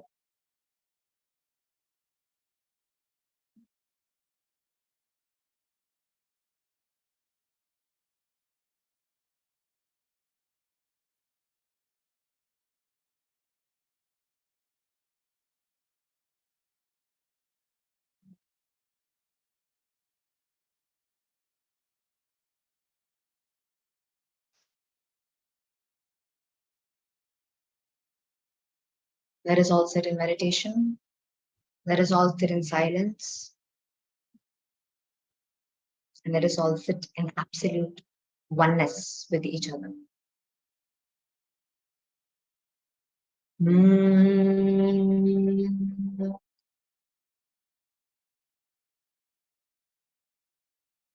Maya Mari Naman Mara Mar Mar Gaye Shari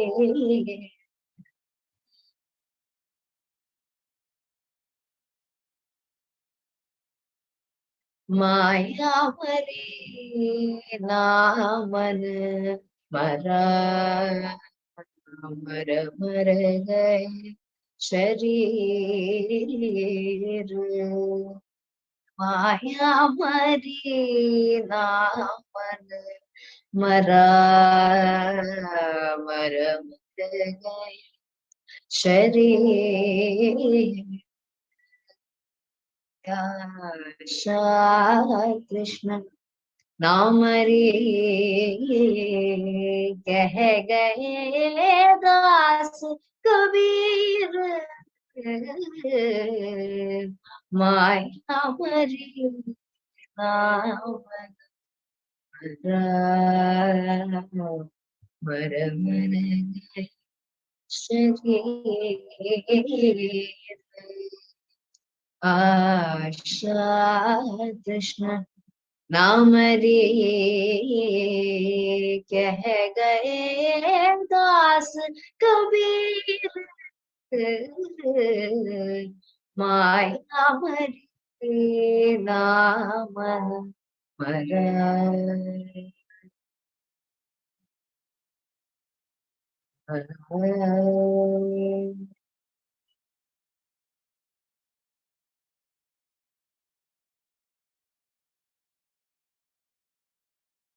ये तो घर है प्रेम का खाला का घर नहीं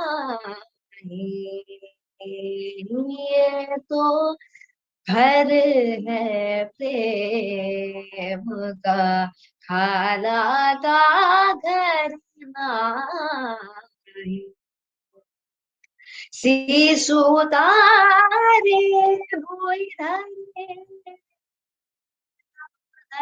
बैठे माई सीसुतारे भोई धरे तब घर बैठे माया मरी नामन पर मर गए शरीर ये तो घर है प्रेम का खाला का घर नहीं सीसुतारे भोई धरे तब घर बैठे माई सीसुतारे भोई धरे तब घर बैठे माई माया मरे नाम मरा मर गए शरीर आशा कृष्ण नाम रे कह गए दास कबीर माया मरी नाम मरा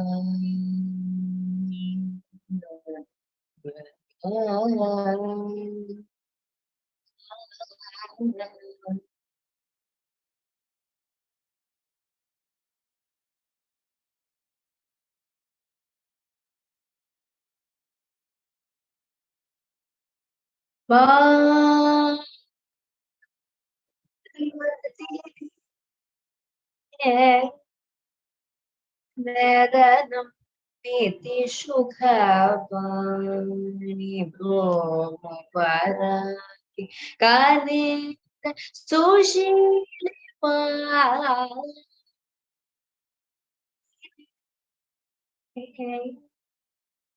नरनम प्रीति सुखवाणी भोग परागी कानेल सुशील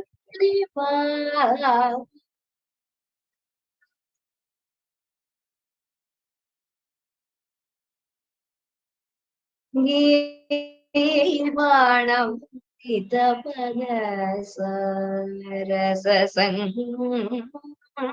गीर्वाण वन्दितपदसरसं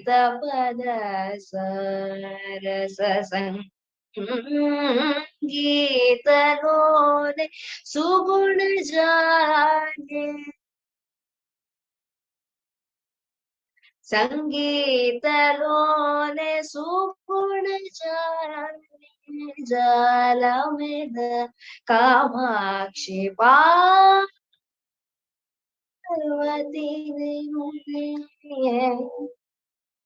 नरनम नीति सुखपाणि भोग पराकी कनेल सुशील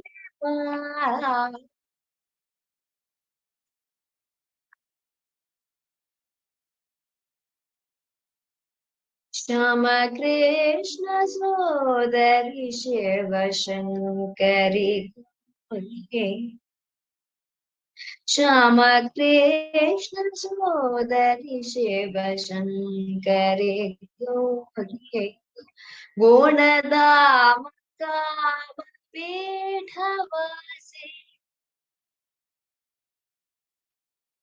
गुणदाम काम पीठवासी Shambhavi प्रेडानि Parvati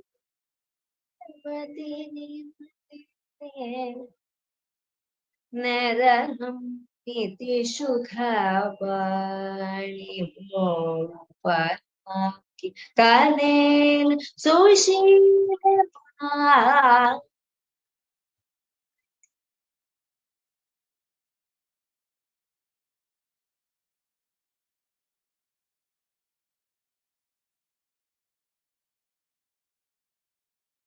Keep your eyes closed. We're all in oneness. We're all holding hands together. We're working towards finding the truth, being the truth, spreading the truth, and living that experience. As we all know, that we are not human beings having divine experiences. We are divine beings having human experiences.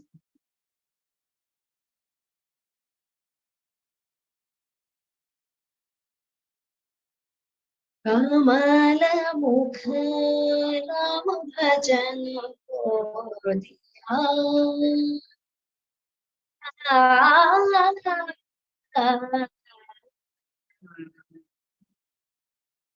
कमल मुख राम भजन को दिया कमल मुख राम भजन को दिया कमल मुख राम भजन को दिया कमल मुख राम को दिया भजन को दिया भजन को दिया लख 84 फेरे फिर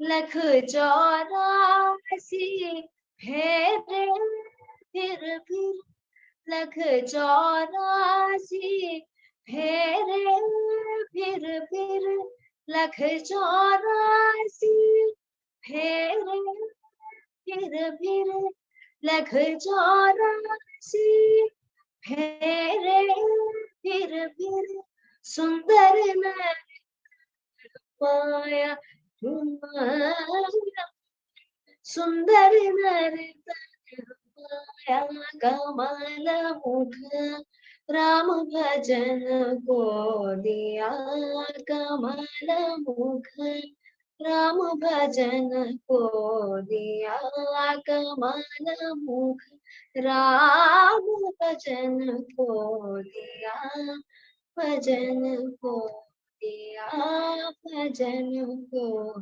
दिया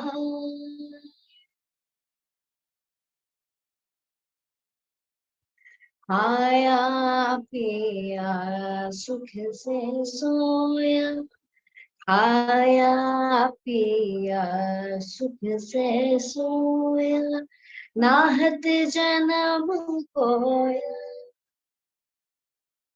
खाया पिया सुख से सोया, खाया पिया सुख से सोया, नाहत जन्म कोया तुम्हारा, नाहत जन्म कोया, लग जो कहत कबीर, सुनो भाई साधो, कहत कबीर, सुनो भाई साधो, कहत कबीर, सुनो भाई साधो, कहत कबीर, सुनो भाई साधो, कहत कबीर, सुनो भाई साधो, सुनो भाई साधो, सुनो भाई साधो, सुनो भाई साधो। कमल मुख राम भजन को लिया, कमल मुख राम भजन को।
Sir, I think we have lost voice.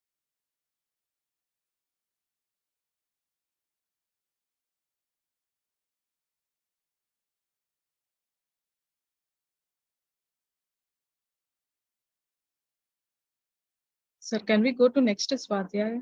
If we have yeah, we can. So we have to make people come out from meditation and yeah. Master's last 5 minutes.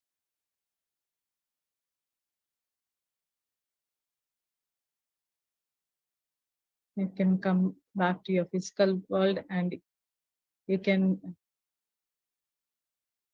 feel your feet and hands,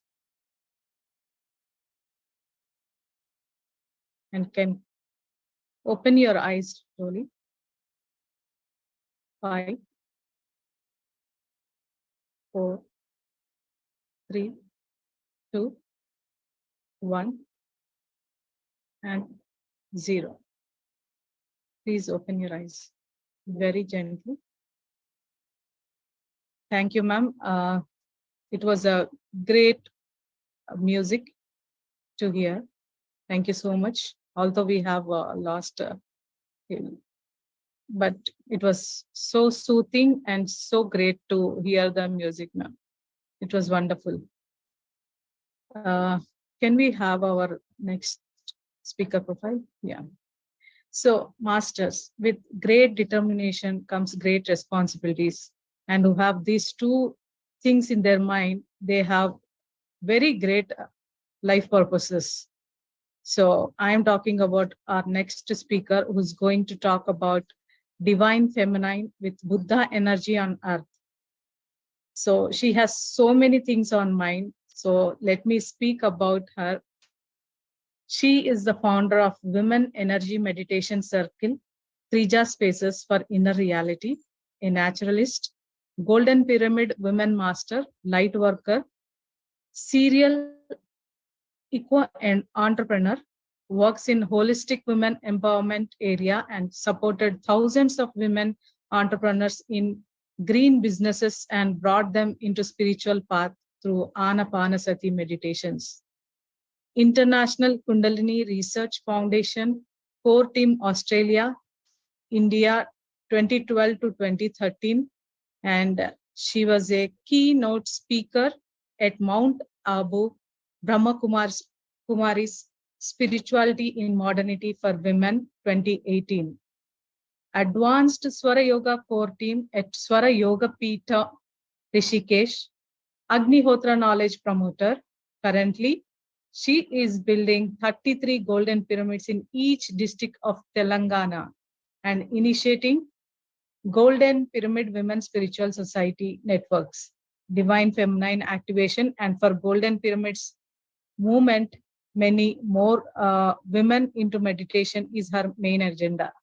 Ma'am, like you have so many life purposes. It's like a blessing to all of us that you are enlightening people in many ways.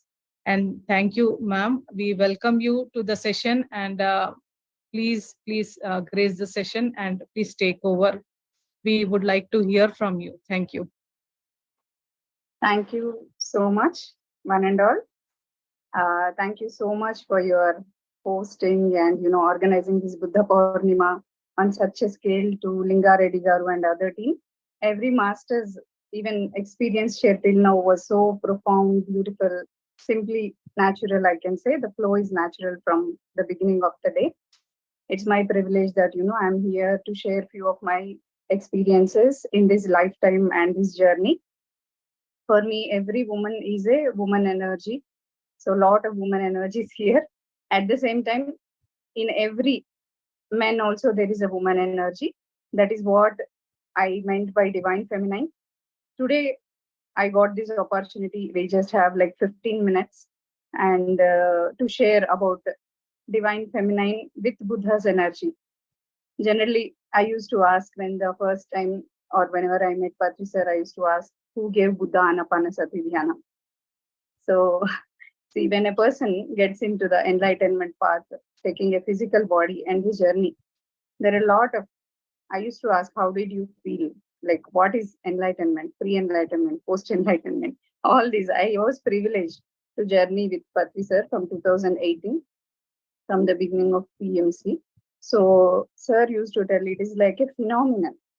But once you are in the phenomenon, you are no more. I mean, like that was a shift.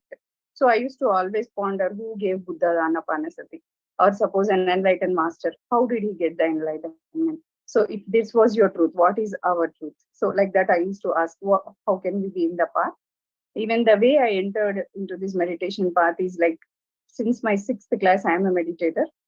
In my school, first time Brahma Kumaris came and taught, and it was like when they taught, the tree and the me were one and the same. Like that, it was my first experience. After that, I happened to enter 7 forms of meditations. Like name anything in the new age. Now we are, name it art of living, name it Sadhguru's Shambhavi. Then Anapanasati Manam. What is that? Vipassana. Then like this, I have journeyed multiple journeys because I was not content. I always wanted what is the highest form for my female birth. So that was what I was searching actually. Maybe whatever is the divine, whatever the nature's alignment in 2018, after all searches for truth was finished. And when I thought God attainment is the final goal, then why all this drama? Why should I even have this female birth and this samsara and all? At that time, Patri sir happened to like come into my dream. Though I met him in 2011, I did not consider him seriously in a Dhyana Mahachakram.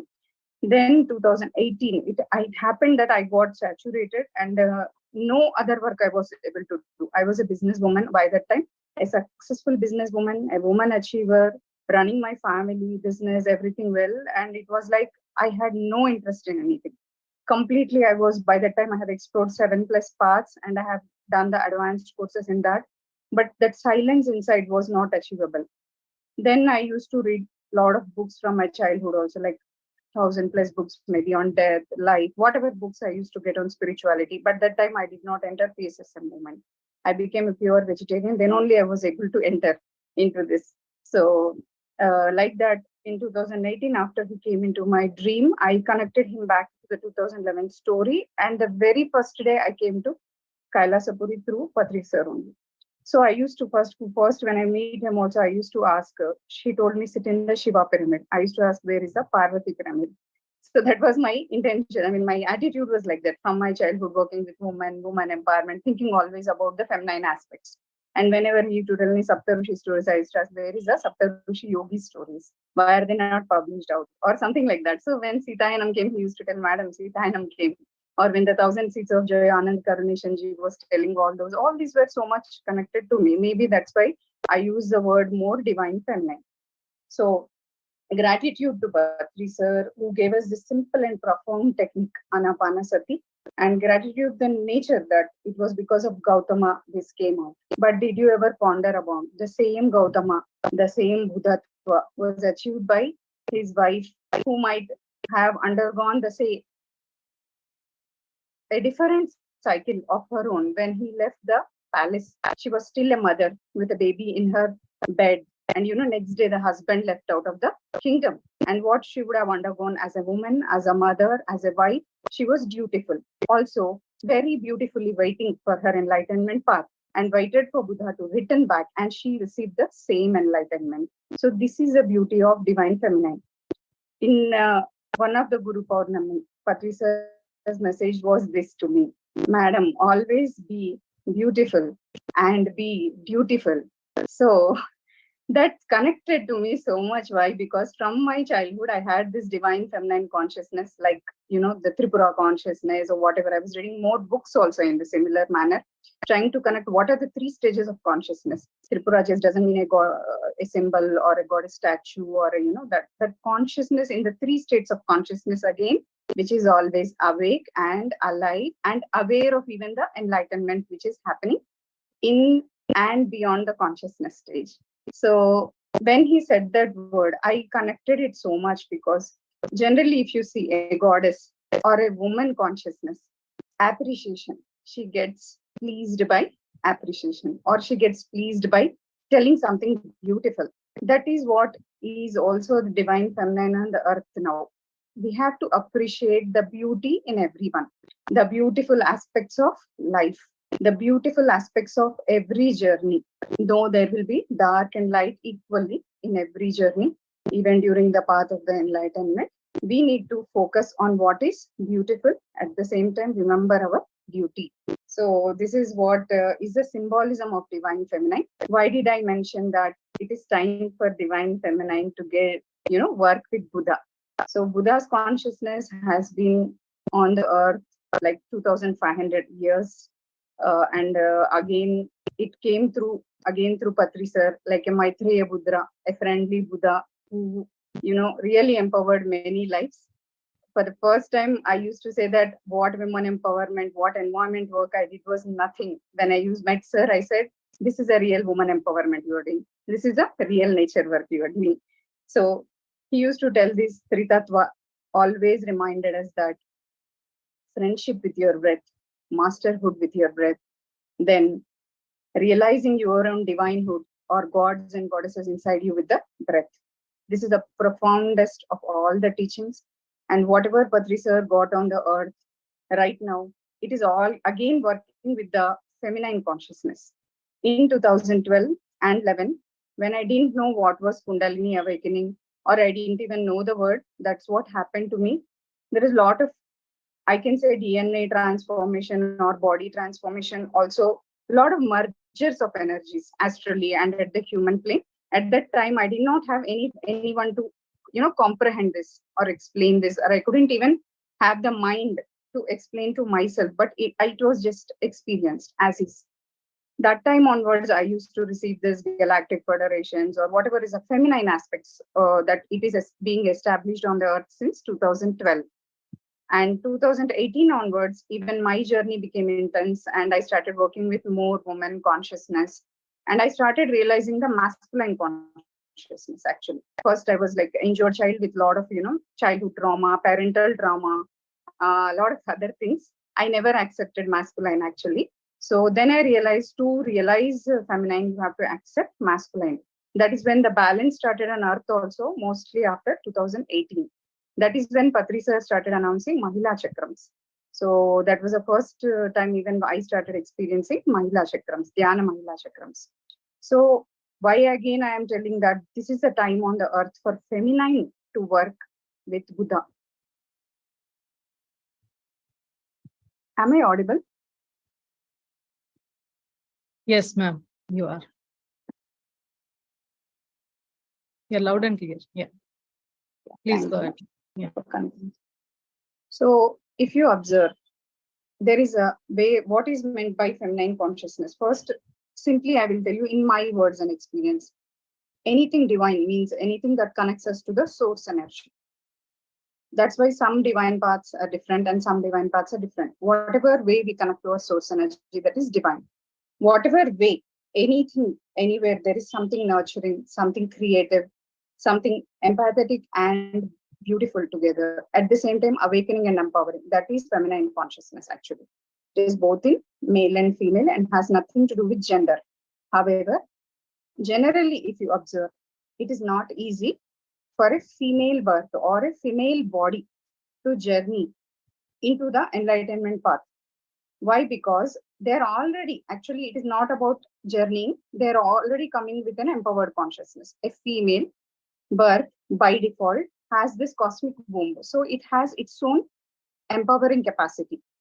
We can say enlightening capacity. So it does not specifically journey, actually. That is the difference. So in your homes also, when you have a female partner or a sister or a mother, if you observe her properly, from her childhood till the motherhood, they accept certain things as is. Nowadays, yeah, a lot of female are not able to accept. That's the other part of the story. They're trying to be masculine, which is not needed. The femininity is the biggest strength. Anyway, if you observe, they have this cosmic womb capacity. That is the reason they already have the cosmic empowering seed in them. It is just that they awaken to that. Though the same is with the male also, it becomes more easier for the woman to actually realize this aspect. So she doesn't specifically, lot of women, even though they do not meditate, they really have this awakening power. That is how this has been lost. Exactly 2500 years ago, patriarchy started taking on the earth energies. How it happened is everything which was supreme was connected with the male. For example, sun energy. It is powerful, right? Every day it is active. So people started calling it sun god. But actually, it is the feminine energy. So that's how somehow we started this, worshipping the gods and goddesses, putting the idols. All these also started just like something like 400 years ago, like in the Gupta age. But eventually, everything predominantly dominant was considered to be male. Everything predominantly not so strong was shifted to in the human consciousness, at least on the earth's consciousness, through several procedures, through pujas, then through books, then through a lot of Vedic scriptures which were rewritten. It was like this. So I got this awakening in 2018 when I met Patri sir. And eventually, step by step, it is not a one-day affair. Step by step, I started realizing that is something higher, something golden, or something more feminine which has to descend. I don't know how I really connected to this golden pyramid, or not. Never it was in my mind. But always, whenever I used to see goddesses, I used to see they're full of golden aura, or they're like, So I used to connect with that aspect. That's all. It doesn't mean. So when Patri sir vacated the body, by the time I had a 4 years intense journey with him, almost on every Guru Puurnima, almost in the Kattal villa, and I used to spend a lot of energy, time with him. That's how one day he asked me, did you ever experience pyramid structure on your own? I mean, did you build it or something like that last Guru Puurnima? Then I thought, okay, I have to take this seriously and started thinking of making something in my office. However, 4 Purnamis, Guru Purnamis almost I spent with him. The last one I could not. And that's when that Purnami, we really didn't meet and, he was in a different phase. And, but I was astrally connected since 4 years. Every time any aspect I'm doing in my business, in my life, I used to connect with him because I did not come to Patri sir when I'm sick or when I used to tell, I did not come to you because I'm weak. I did not come to you because of my health problem. I did not come to you like that. I used to say, he used to say, I know, madam, I know. So I used to say, I came because I'm empowered already to a certain level and I want to know what is the highest empowerment possible. So that is when he used to tell me about balance of feminine, masculine. Also, as a businesswoman, he used to make me restart all my actually businesses also. He used to tell you have to balance this aspect and that aspect. So that is how in the 2018 to 22 onwards, and when he vacated the body, that was coincidentally or nature alignedly my birth time and his death time. That's when I could not take the half cycle. Actually, for me it was a half cycle. I had many lifetimes, and I'm a very very old soul. So I could not take half cycle. I told him before leaving the body also, it can't be my half cycle at least. So that was the 45 minutes hand holding energy when Patri sir given me. Maybe I don't know, because of that or intense meditations after that, suddenly it occurred to me that golden is the highest form of energy. It is a symbol of divine feminine. And when I was about to start an eco real estate company, which became a Trija Golden Energy Pyramid right now. So this is not about a metal or a, whatever about the gold metal also. It is about the golden consciousness. Above the Vijay or lights and above a certain level of lights only, there is a golden consciousness. Maybe I connected it like this, that Satyuga is compared to the golden age. Everything was golden at that time. Abundance, consciousness, prosperity consciousness, also health, wealth, happiness, everything was in the abundance in the golden age. So when golden pyramid occurred to me, I thought this is a symbol of re-energizing the divine feminine on earth. So already my consciousness was like that. And when we started doing this community golden pyramid, actually the thing happened was in the 41-day meditation, golden energy light started descending.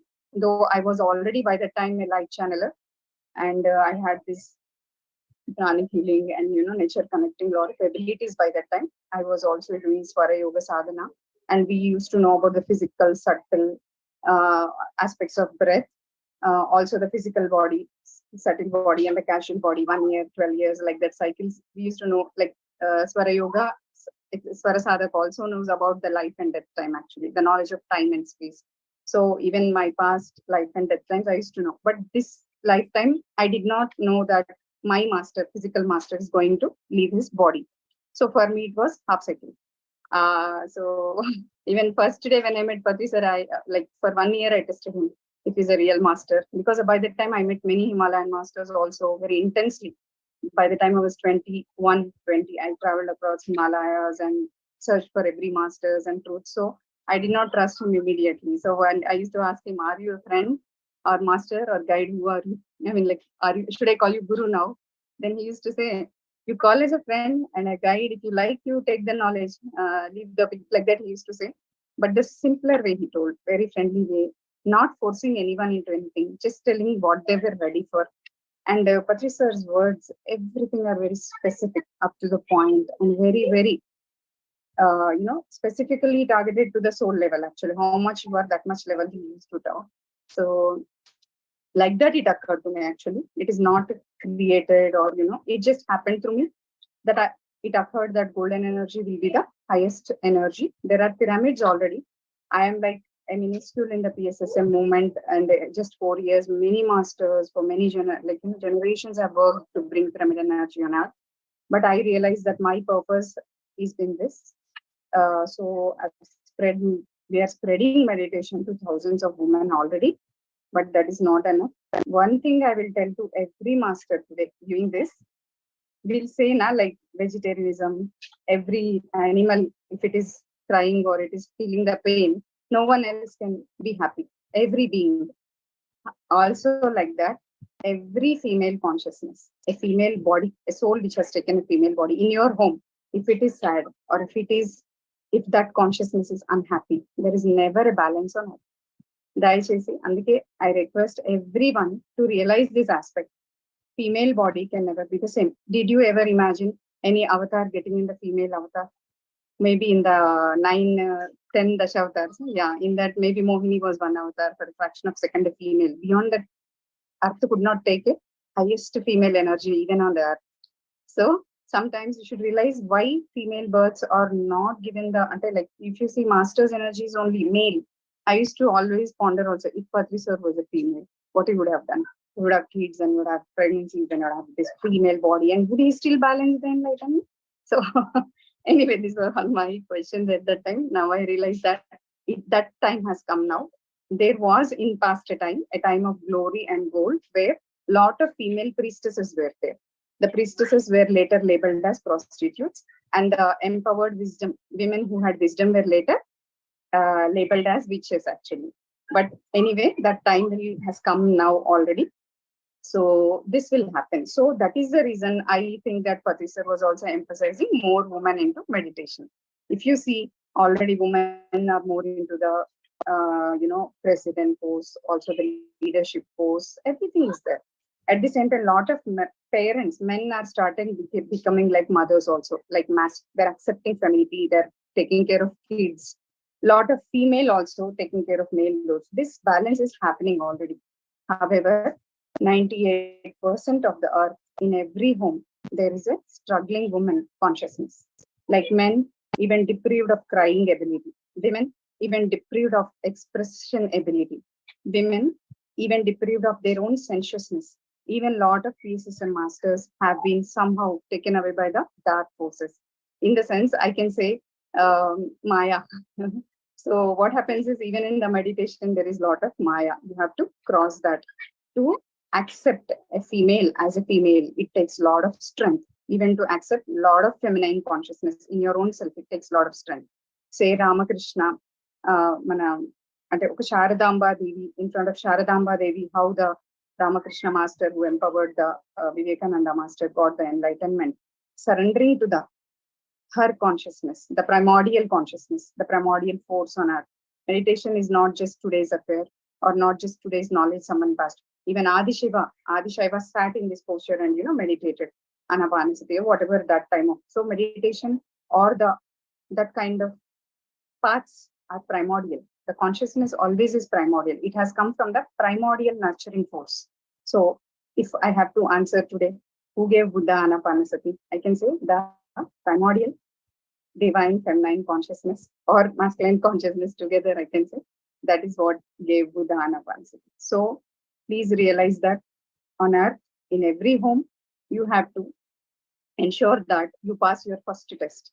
That is passing your partner or balancing your partner's energy, especially to the men. Because like Patri sir said, men have to learn from women have to learn from the kids. This is a cycle. We are reversing a lot of people. Even today, a lot of men masters have this, that, somehow they have a deeper and deeper subconsciously rooted feeling that they are superior in some way, which is not true. At the same time, female are trying to dominate, which is also not true energy. So my message of the day is, this is my personal experiences after being into all meditation paths and coming to Patri sir, every answer which came from inside. So this golden pyramid, which is happening right now in Manikonda, we have one small golden pyramid. When I sat inside it, actually I had this pro Telangana. I mean, like, I'm very attached to this state and all. So I got one day that you build 33 golden pyramids in 33 districts, create that moment. I thought, okay, what is it? And they said that a lot of non-vegetarianism there in Telangana, and lot of female are underprivileged class also here. So a lot of people are tribals and districts and villages. You do this first so that their consciousness shifts into not only golden pyramid energy but also vegetarianism. I thought it will end there. However, I started getting this, create the Indian Pyramid Women Network and also Global Pyramid Women Network. For me, it is really hectic being a businesswoman, a mother, a child, having all this samsara and sannyasa together balancing is not easy for women, especially. However, I'm continuing the journey. I wish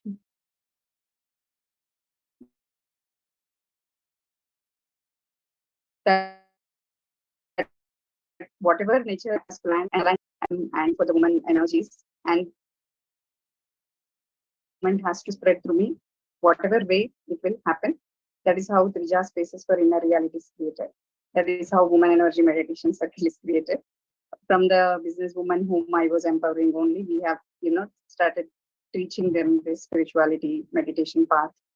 And for me, woman empowerment is holistic. It is not just economical or ecological or social or spiritual. It is a combination of all four. Every female here also has to remember that empowerment is always holistic. Some people, even in the spiritual path, they are like very, wow, when they meditate and they talk. But practical spirituality, going back home, they're sad or alone. On the screen, they're bright and wow. And some people economically, they're wow. And going back home, they're alone. In spirituality, there can be no faking. It has to be raw and real. That is what is a woman about. Buddha never faked anything. He just walked away. He took his path. His wife, when she asked, "Can't you do this in the palace?" Then he said, "I have a character here. I'm a man. I'm a husband. I'm a son. I'm a king. And how can I be a?" Again, exploring. But then what she did was, she was a wife. She was a palace keeper. She was a mother. She was everything. And then still she became the enlightened master. That is what you have to realize is the divine feminine. So only request to everyone is ponder to yourself. Like 1 minute, I'll close this session. Before the closing, I request everyone to close your eyes for 1 minute. Both female and male should visualize your body and yourself like a goddess. A female body, even male, it might be little difficult, but you can shift your energy for 20 seconds or 30 seconds.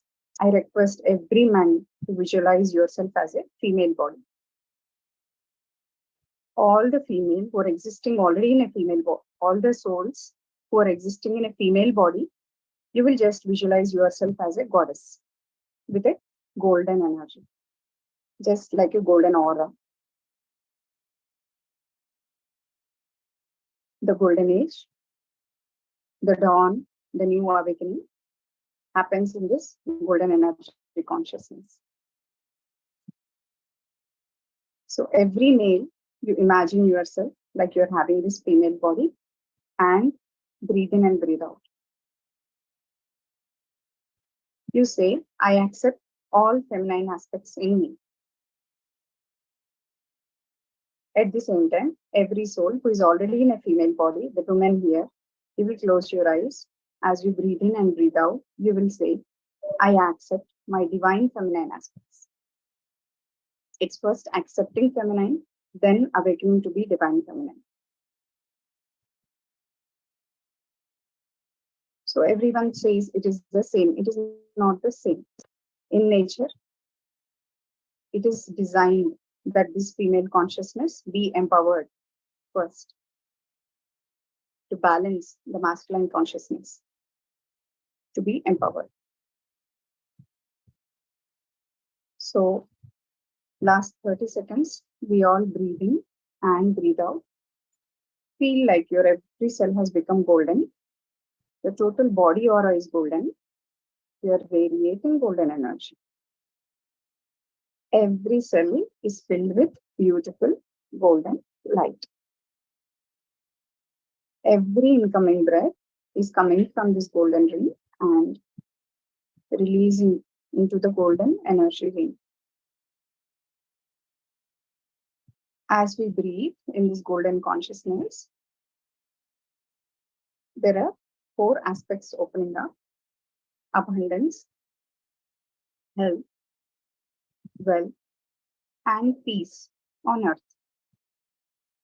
A female consciousness can mother anything.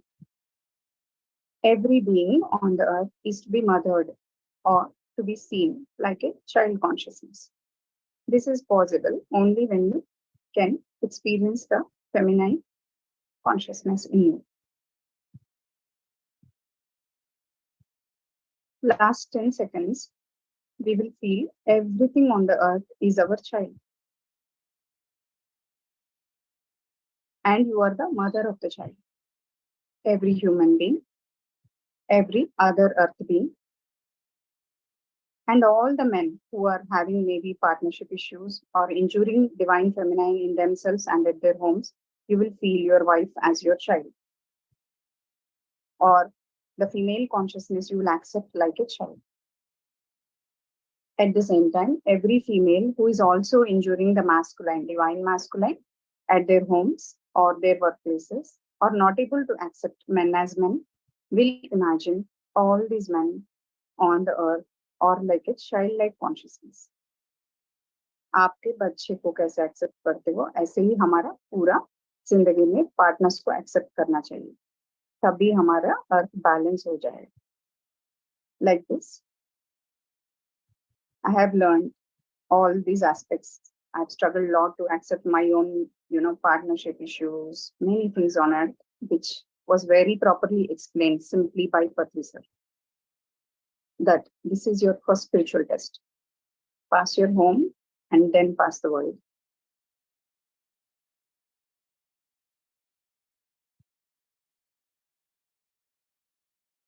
So last 5 seconds, 5 beautiful breaths everyone will experience with this golden energy. You will pass on this golden radiating energy to every aspect of your life, social, economical, physical, and spiritual. See, gold is considered to be the purest of elements. Any metal has to become gold. That is alchemy. Likewise, every soul has to become the golden soul, the pure soul. Like in alchemy, it happens. Dropping out all our ways, our own ways, dropping out our own Maya's illusions. We have to become like the pure conscious metal, like the purest energy. That is what all golden energy is about. In my practical view, this is a practical spirituality for me. Not just meditating, applying the meditation in every aspect of life is needed. Like Patri sir always says, common sense is more important than spiritual sense. First, common sense. Otherwise, spiritual sense without common sense will destroy the world. So I request all the masters today to realize that do not get stuck by any parts also, anywhere also. If Buddha was enlightened, if there are many Buddhas getting enlightened on earth today, we all, everyone with a nose, everyone who can breathe, everyone who has this anapanasati tool also gets enlightened. But there should be no illusions before enlightenment. You have to accept divine feminine's energy on earth right now. That means more compassion, more love, more creative force. Anything destructive is against the world's peace. Anything beautiful and beautiful both is constructive. So happy Buddha Purnima once again. I request all the masters to gently rub your palms and open your eyes and become aware of your both female and male bodies. Like the Shiva and the Shakti together forms the primordial Ardhanarishwara or the consciousness. Even the lingas are not placed before, like without the Jaladharas and that yoni, they don't place it actually. Why? Because without the creation, there is no Shiva consciousness. It's like that. So thank you, one and all masters, for Thank giving you, me ma'am. 15 Yeah. minutes. Thank you, ma'am. Thank you, Dipti, ma'am. It was a wonderful Swajai, really accepting divinity, and the feminine energies in everyone. It's a great thought, and we should empower women on this feminine energy, and the feminine energy in the men should empower the women. So thank you, ma'am. Thank you so much. So masters, let's go to our next session. So let me introduce our next speaker.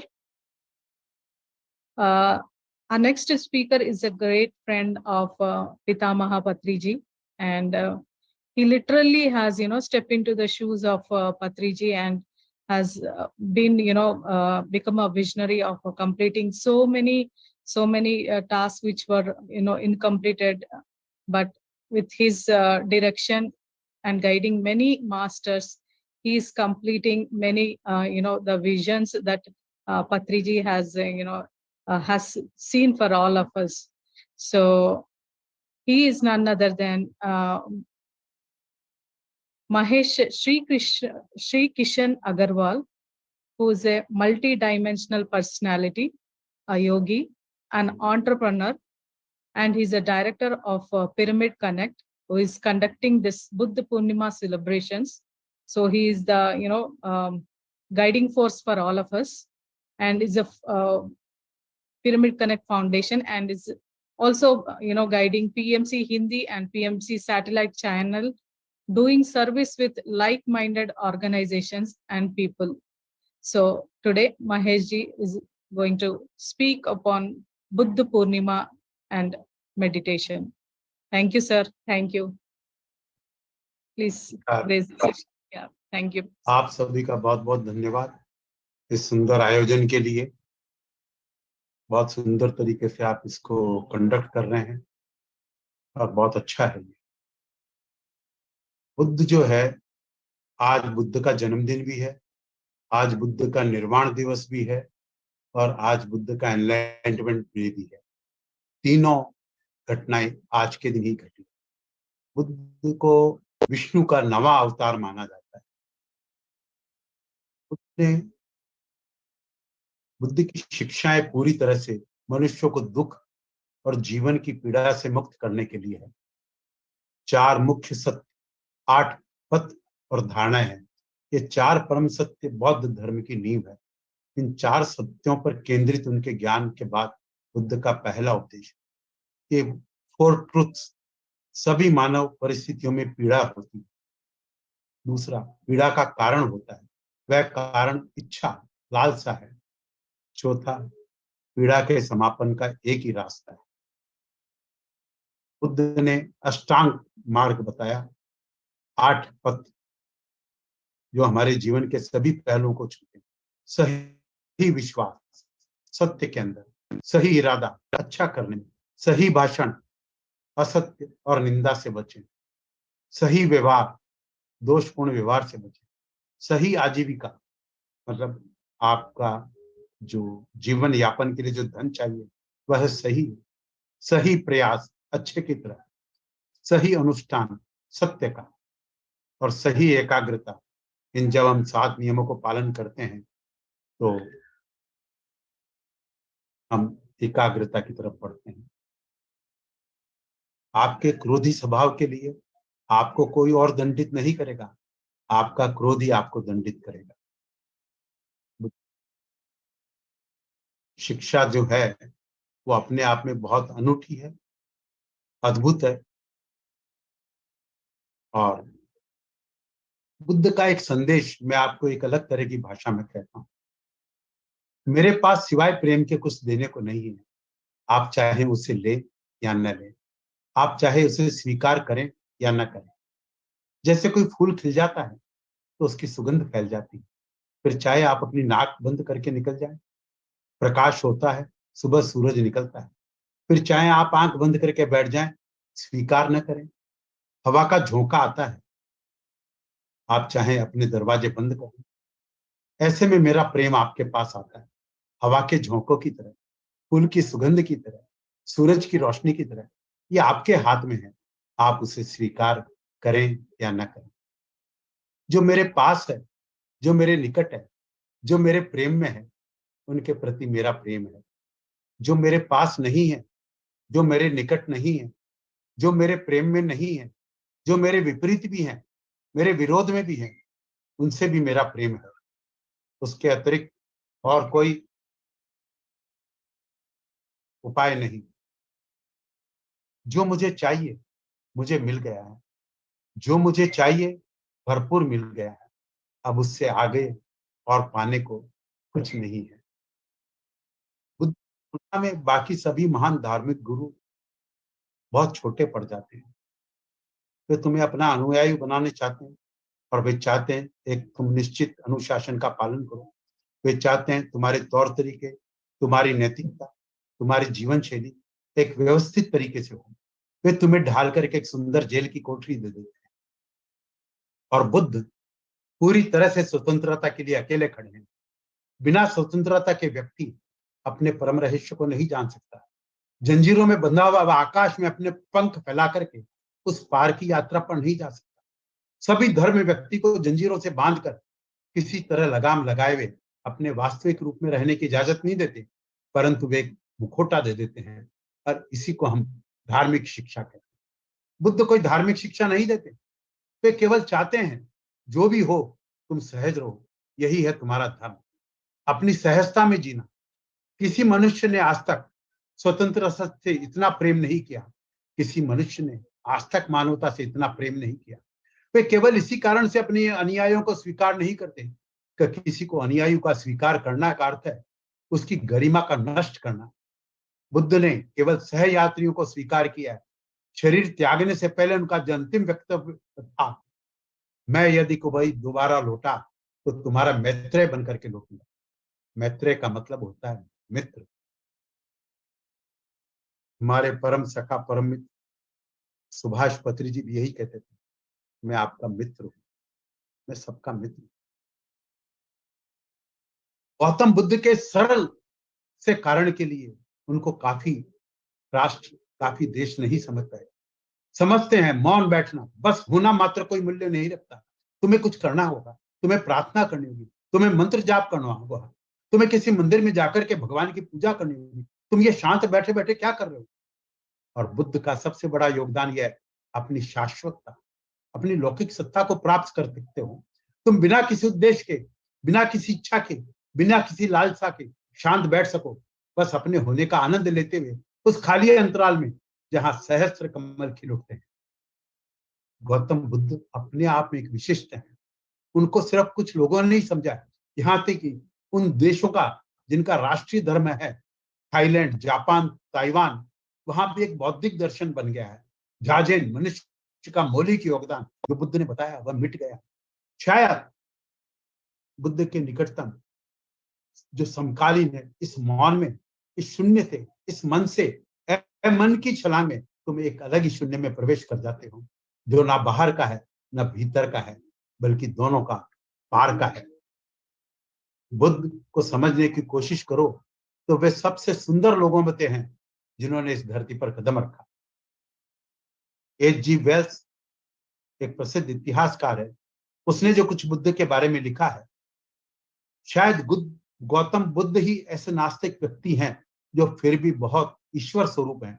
उस प्रकाश में, उस संबोधि में, उस निर्वाण के क्षण में उन्हें किसी भगवान के दर्शन नहीं हुए। संपूर्ण अस्तित्व दिव्य है, वहां अलग से कोई निर्माता नहीं, पूरा अस्तित्व प्रकाश से ओतप्रोत है, चेतना से ओतप्रोत है, इसलिए कोई भगवान नहीं, परंतु वहां भगवत्ता है। ये धार्मिक जगत में क्रांति है। बुद्ध ने भगवान रहित धर्म का निर्माण किया। पहली बार भगवान धर्म का केंद्र नहीं, मनुष्य धर्म का केंद्र बन गया। मनुष्य का अंतरतम भगवत्ता हो गया, जिसके लिए तुम्हें कहीं नहीं जाना है। तुमने केवल बाहर जाना बंद कर दिया। कुछ क्षणों के लिए अपने भीतर रहो, धीरे धीरे अपने केंद्र में स्थिर होते हुए, और जिस दिन तुम अपने केंद्र पर स्थिर होते हो, एक विस्फोट हो जाता है। तो मेरा संदेश, गौतम बुद्ध को समझो, ना कि बौद्ध बन जाओ। उनका अनुसरण मत करो, उस समझ को अपनी प्रज्ञा द्वारा आत्मसात करो, बल्कि उसे अपना बन जाने दो। जिस क्षण वो तुम्हारी अपनी हो जाती है, वह तुम्हें रूपांतरित करने लगती है। तब वह गौतम बुद्ध की नहीं रही। 25 सदियों का, शताब्दियों का अंतर है। हम बुद्ध के शब्द को दोहराए चले जा सकते हैं, वे सुंदर है, परंतु वे तुम्हें उसको पाने में कोई मदद नहीं कर पाएंगे जिसकी तुम वास्तव में खोज में हो। जहां तक पुराने संतों का सवाल है, करुणा पर गौतम बुद्ध का जोर एक बहुत नई घटना थी। गौतम बुद्ध ने ध्यान को अतीत से एक ऐतिहासिक विभाजन दिया। उनसे पहले ध्यान अपने आप में पर्याप्त था। किसी ने भी ध्यान के साथ करुणा पर जोर नहीं दिया। उसका कारण था कि ध्यान समुद्ध बनाता है, खिलावट देता है। ध्यान तुम्हारे होने की चरम अभिव्यक्ति है। इससे ज्यादा तुम्हें और क्या चाहिए? जहां तक व्यक्ति का संबंध है, ध्यान पर्याप्त है। परंतु गौतम बुद्ध की महानता इस बात में है कि तुम ध्यान करने से पहले करुणा से परिचित हो जाओ। तुम अधिक प्रेमपूर्ण, तुम अधिक दयावान और अधिक करुणावान हो जाओ। इसके पीछे एक छिपा हुआ विज्ञान है।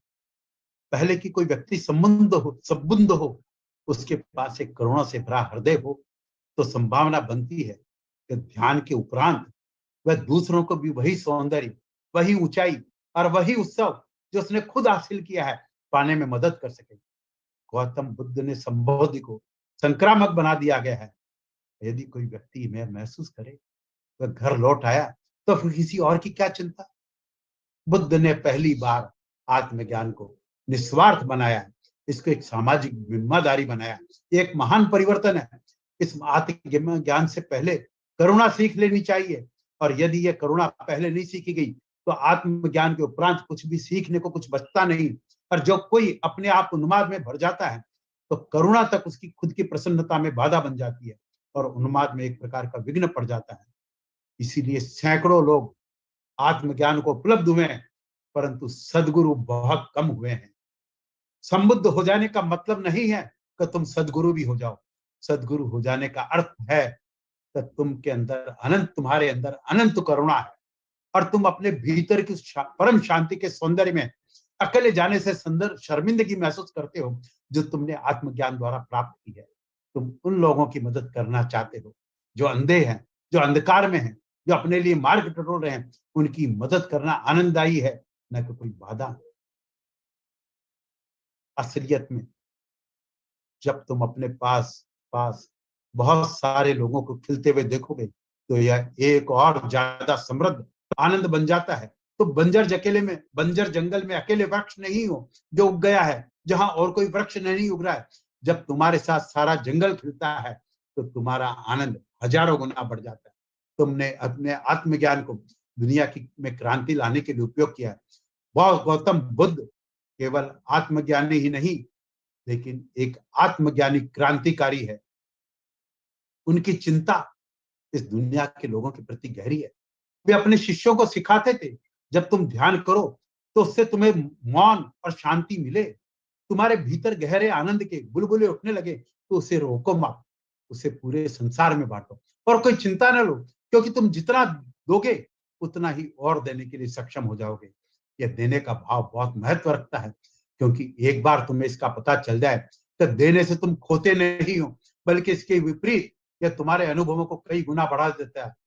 जिस व्यक्ति ने कभी करुणा नहीं जानी उसे देने के रहस्य का पता नहीं, उसे बांटने के रहस्य का पता नहीं।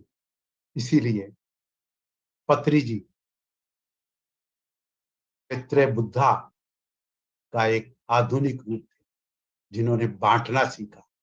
ध्यान को आनंद उन्होंने अकेले ने प्राप्त नहीं किया, अपने साथ लाखों लोगों को ध्यान में उतारा।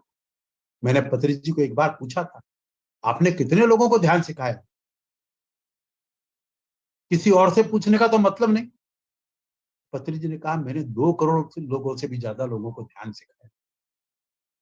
इतनी अद्भुत बात है। किसी एक व्यक्ति को ध्यान सिखाने के लिए वो पूरी रात बस में सफर कर लेते थे। और जैसे मान लो उस व्यक्ति ने रात्रि 9 बजे का समय दिया है और वो पहुंचे 10 बजे, क्योंकि तब सरकारी बसों से यात्रा करनी पड़ती थी, कोई वाहन तो था नहीं पत्री जी के पास। तो वो रात भर उसके घर के बाहर बैठे रहे, उसका दरवाजा नहीं खटखटाया, उसको डिस्टर्ब नहीं किया। बोले सब जब वो दरवाजा खुलेगा तब मैं अंदर जाकर के उसको ध्यान सिखाऊंगा। इतनी अद्भुत करुणा है, कैसी मैत्री। पत्री जी का पूरा जीवन करुणा और मैत्री। तो जो बुद्ध ने कहा, बुद्ध क्यों अनूठा थे? करुणा। आज सुबह भी पीएमसी मुंबई का जो सेशन था, ये संयोग की बात है कि वह आज करुणा पर ही था। सुबह चूंकि इसी विषय पर पूरी चर्चा हुई थी, पर आज अधूरी रह गई समय अभाव के कारण, फिर किसी अगले सत्र में पूरी होगी। और यह सुयोग है तो वापस मेरे को शाम को उसी पर अपने विचार व्यक्त करने का मौका मिला। आप सभी का बहुत बहुत धन्यवाद। इतनी के लिए आप सभी का अभिनंदन, नमस्कार। Yes, thank you so much, Mahesh Agarwal ji, so for being a catalyst and instrumental, in having a satellite channel for pyramid meditation. Okay, PSSM. So initially it was launched in English, PMC Telugu, and now it is into PMC Hindi also. And we are so thankful for you for your long association with PSSM and being a dear friend to Brahmarshi Patriji. And you have been instrumental in connecting with the like-minded organizations and people across India and the other countries too. So thank you so much once again, sir, for your message and participating in this inaugural Buddha Purnima celebrations. Thank you so much once again. Thank you sir, दिल से बहुत बहुत आभार आपको, बहुत gratitude कि आप हमेशा ही बहुत ही सहज से इतना अच्छा बताते हैं। बहुत बहुत धन्यवाद sir, thank you so much sir. तो फ्रेंड्स हम लोग let's go to our next speaker who doesn't need any introduction. because she has, learned the meditation, and she's been through meditation all her life. So, Masters, I am speaking about our beloved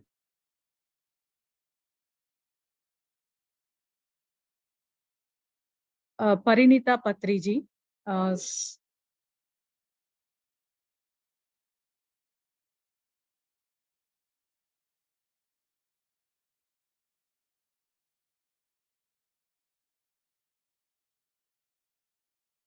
Sorry, friends, I just lost the connection. Yeah.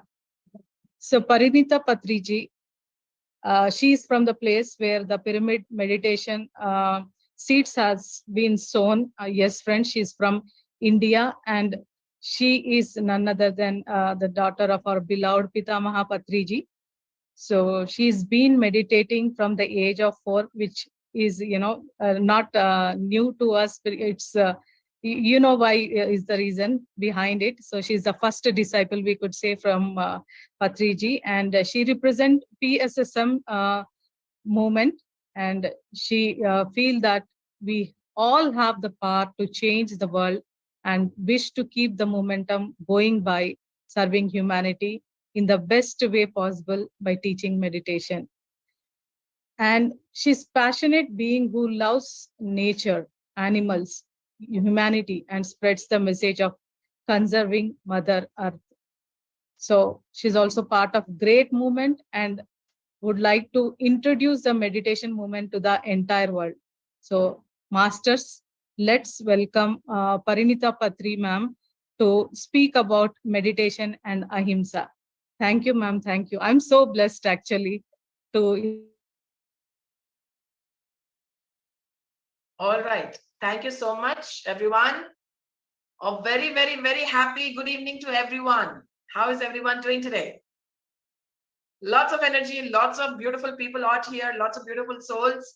Amazing, amazing, amazing program. Thank you so much for doing this. And I wish each and everyone a very, very, very happy Buddha Purnima. Lovely to be here and happy to be here amongst you great masters. What a great movement PSSM is. What a great movement this PSSM has created. So many pyramid masters, such a beautiful family that we have now. Such a beautiful thing to have.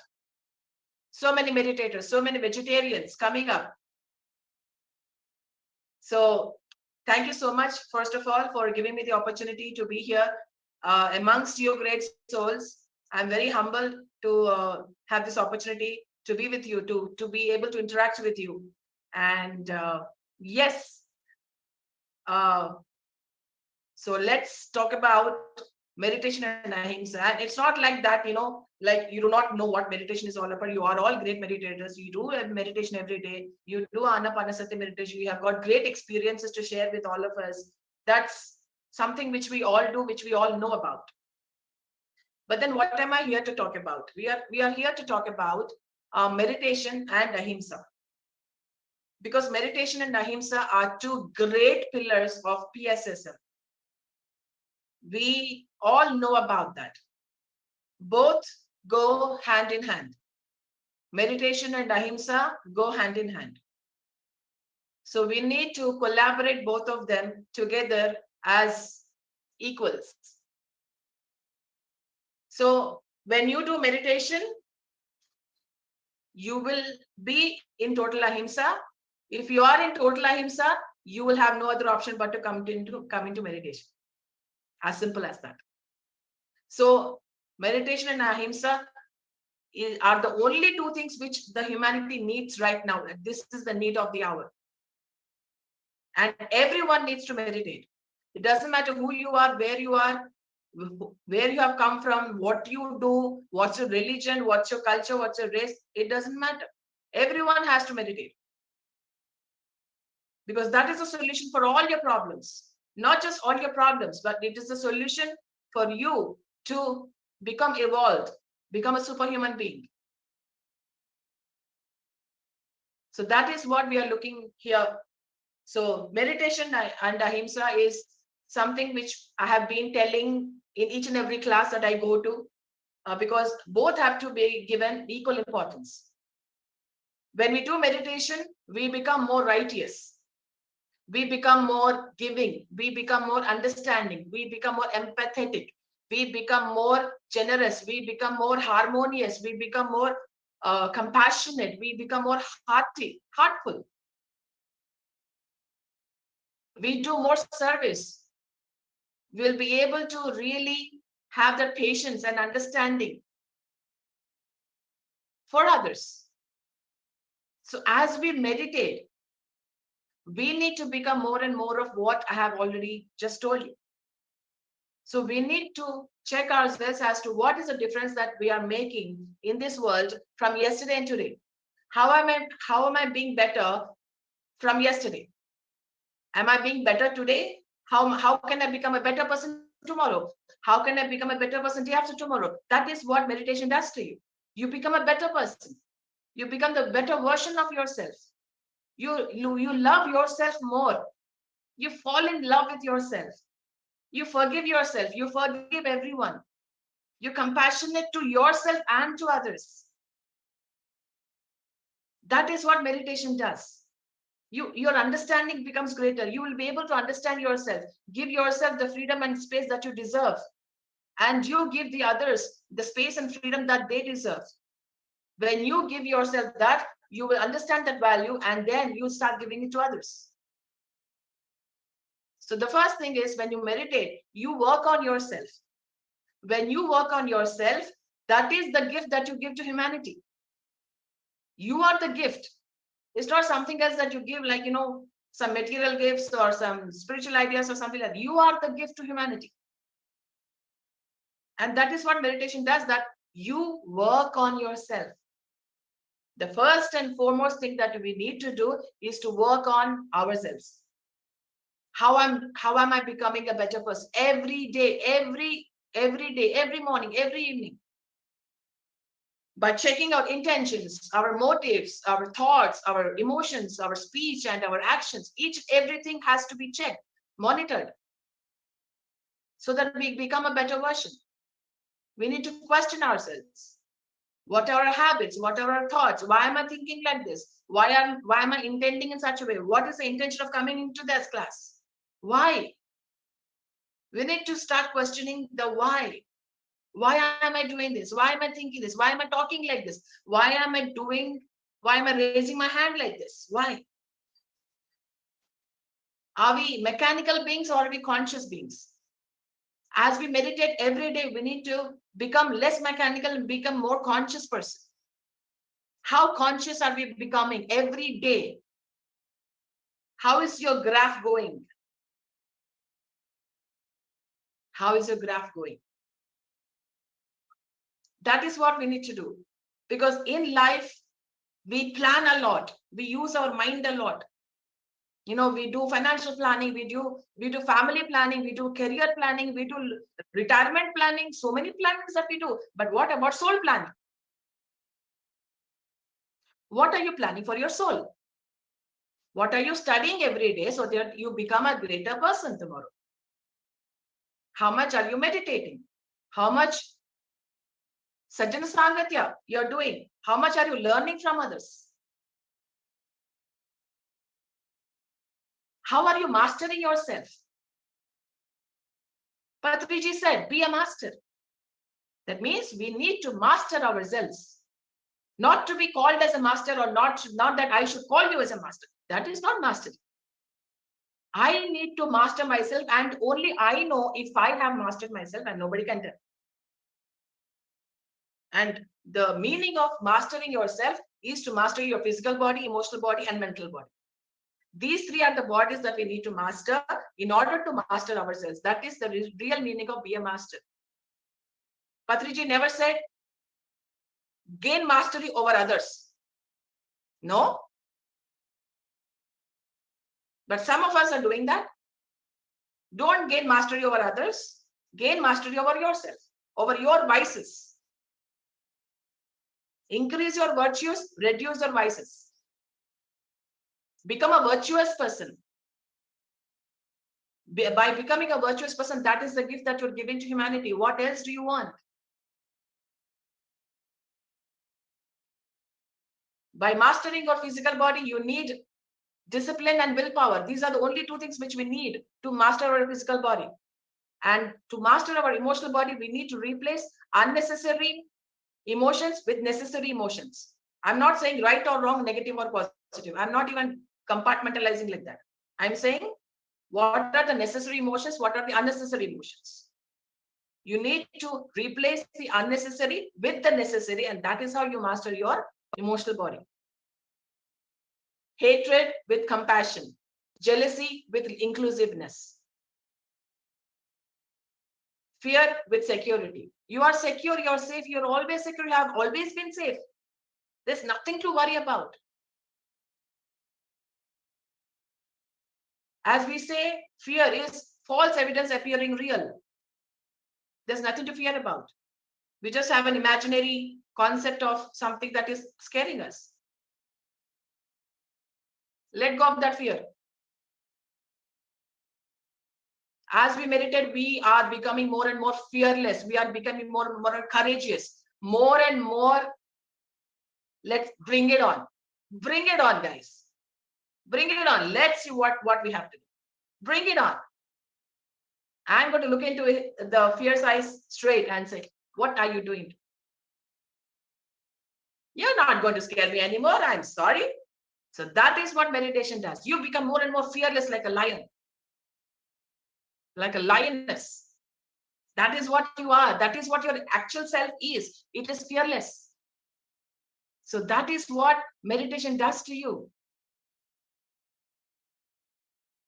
And when that is all about emotional body. And when we come to our mental body, all we need to master is your ego. Replace ego with gratitude. Whatever we have today, whoever we have today, right now, in this moment, is because of what we have done, what good deeds we have done in the past, somewhere, in some past. So there's nothing to be egoistic about, nothing to be to feel pride about. We are here because of ourselves. We have what we have because of ourselves. So there's nothing to feel ego about. For example, if I'm a rich person, how come I'm born in a rich family? Because I must have done something really good. I must have made others successful. I must have made others rich. And that is the reason why I'm born in a rich family, or I'm rich right now. Why ego? Because of my good deeds, I am born in a rich family, or I am rich right now. So there's no ego. There's only gratitude. Oh my God, I've done so many good things. That's why I'm born like this. I'm grateful. Thank you. Now I have to make everyone happy with the money I have. I need to build more pyramids. I need to conduct more classes. So that is what we need to do. We need to replace ego with gratitude, and that is when we will master our mental body. Then after that, there is a thing called separatism. Yours, mine, we fight every time. We need to replace separativeness with inclusiveness, with oneness. And as we meditate, we increase that inclusiveness and oneness every day. If that is not happening, check yourself. If that is not happening, check yourself. Every day there should be more and more and more, little bit more oneness in you, more inclusiveness in you. Your graph needs to change. That is what meditation does. Your inner compass changes completely. Your inner mechanism changes completely because of meditation. And that is what meditation is all about. And when we come to ahimsa, my dear friends, ahimsa is something which I've been talking about everywhere. That when we do meditation, we are in total ahimsa towards everybody and everything on earth. Just as Deepta Madam said, that everything on earth is our child. Everything on our earth is a child. So then we do not harm our children. When we talk about ahimsa, Patriji has started this PSSM movement with these two pillars for PSSM, meditation and ahimsa. When he talks about ahimsa, he talks about vegetarianism. Harmlessness, non-violence, non-interference are the three mantras for ahimsa. So that is what the foundation is for ahimsa. And he started spreading this particular message of no meat, no eggs, and no fish everywhere that he goes. And so many people have turned into vegetarianism because of his willpower to save the animals, to let the animals go free and live freely.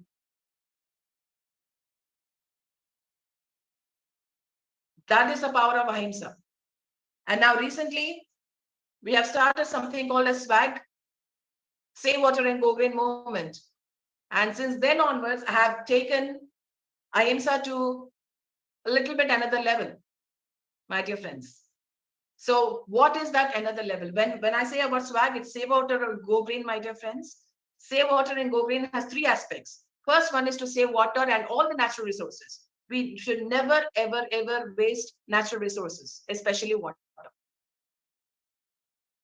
Just because we are in abundance of it, it doesn't mean that we have the right to waste it. Second one is to have total plant-based living, to live in a total plant-based life. And third one is to plant trees. Patriji loves trees. He loves planting trees and making everyone plant trees. He loves trees. So those are the three things which I have incorporated in the SWAG as three main objectives. And when we come to plant-based living, my dear friends, SWAG has added two more perspectives into this. Patriji has said no meat, no fish, no eggs. SWAG has added two more elements into this, no milk and no honey. So much of hinsa, so much of violence, so much of interference, so much of terror is happening in the dairy industry and the honey industry, which we might not be aware of. But this is what I have come here for, to create awareness. Ahimsa never stops. There's no full stop for ahimsa. It goes on and on and on till we become breatharians. That's what Patriji said, that we need to travel, evolve from non-vegetarian to vegetarian, from vegetarian to plant-based, from plant-based to raw foods, from raw foods to fruitarian, from fruitarian to breatharian. And that is what we need meditation for. So I would like to ask you to become total ahimsa. Because if we make Earth's children suffer, she suffers. And if she suffers, we will all be doomed. We are all doomed. And it is our responsibility to give ourselves the gift of Earth to ourselves in the next incarnation. How do you want this Earth to be in your next life? That's the question here. We will damage here, we will damage this Earth, we will eat animals left, right, and center. We will use the animals left, right, and center. What are we giving to the future generations? Animal agriculture is the #1 killer of this planet. Animal agriculture. And that is the reason we need to avoid meat, fish, eggs, leather, and milk and honey. These 5 are the deadly things which are destroying the planet Earth. And this is where we need to practice ahimsa. What are you putting into your mouth? What are you putting into your glass? What are you putting on your plate? What are you drinking? What are you using? Everything comes into place. Dairy is a deadly industry. We have no right to use any animal's body for whatsoever reason. I can't use your body for my selfishness. You can't use my body for your selfishness. Never. We have evolved from mineral kingdom to plant kingdom to animal kingdom to human kingdom. But when we consume animal products, we go back, we take a step back into animal kingdom, my dear friends. Let it be meat, fish, eggs, dairy, or honey. We go back to the animal kingdom. And we are not here to go back. We are here to step forward.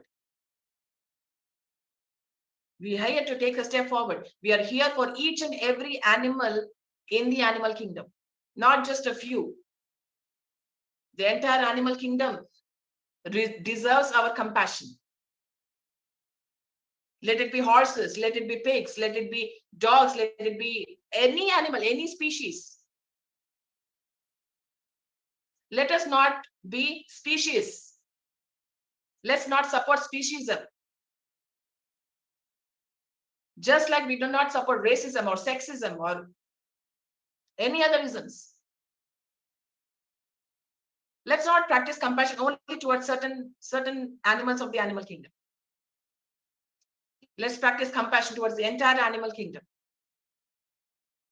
Let's make all the animals free. That's the agenda of SWAG.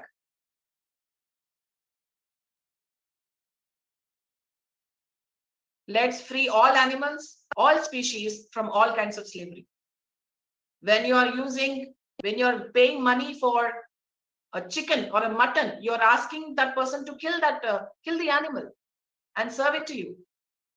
When you're paying money for eggs, you're asking them to give injections to that gentle hen over and over and over again to give maximum eggs as much possible. If you're giving money to fish, that means you're asking everyone to finish off the marine life, to the ocean life.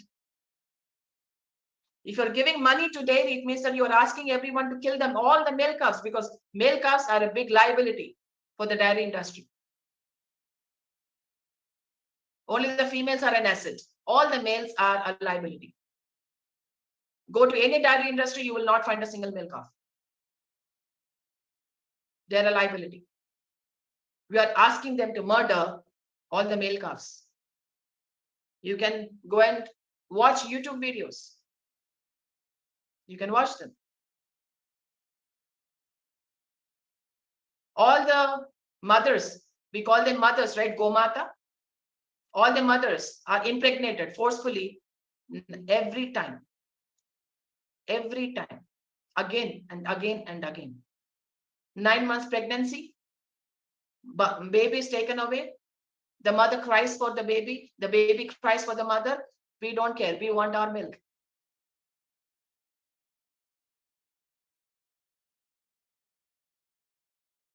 And the mother is constantly kept pregnant.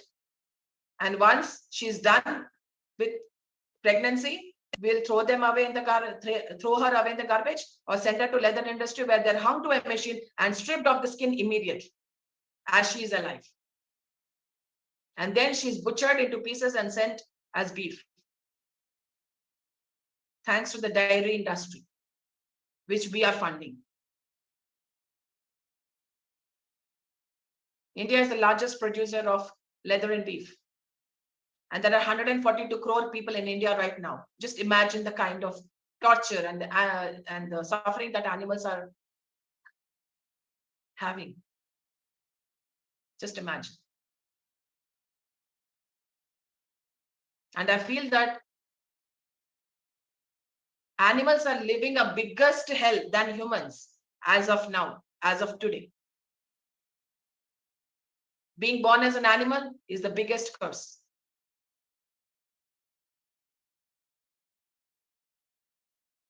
So in the same way, avoid leather, avoid silk, avoid fur, avoid wool, and avoid all animal tested products.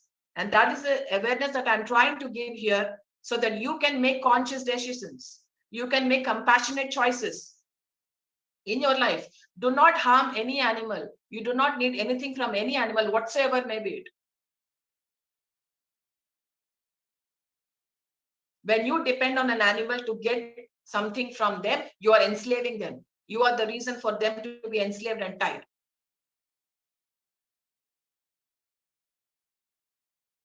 Remember that we also belong to the animal kingdom once upon a time. So let's not inflict pain on our brothers and sisters. be in total ahimsa towards fellow human beings and towards animals. Let's save animals by not enslaving them, by doing nothing with them. We have got nothing to do with them. Give love and compassion, take love and companionship. That is all we need to give and take. Nothing else there is. Animals are suffering, my dear friends. Some way or the other, because of you, because of me, because of someone else, they are suffering. They're suffering like hell.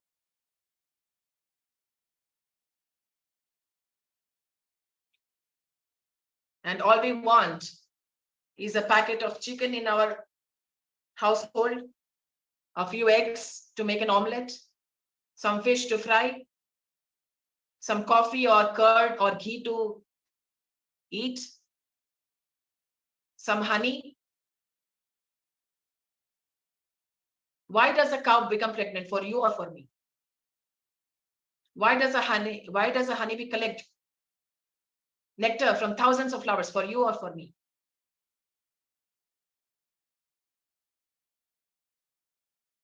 Think about it, my dear friends. Think about it. And more than think about it, I would say, feel them. Listen to their heartbeat. Listen to them. Look into their eyes and tell them. Can you tell them that your life is not more important than my habits, my tongue, my taste, my beliefs, my opinions, my. We need to lose the me-ness, my dear friends. M-E-ness. Me-ness. Only when we lose the me-ness will we have an inclusive thinking, inclusive feeling about everything and everyone. If we think that we are in oneness with everyone, we do not harm anyone. We do not interfere in anyone's lives. We are completely non-violent.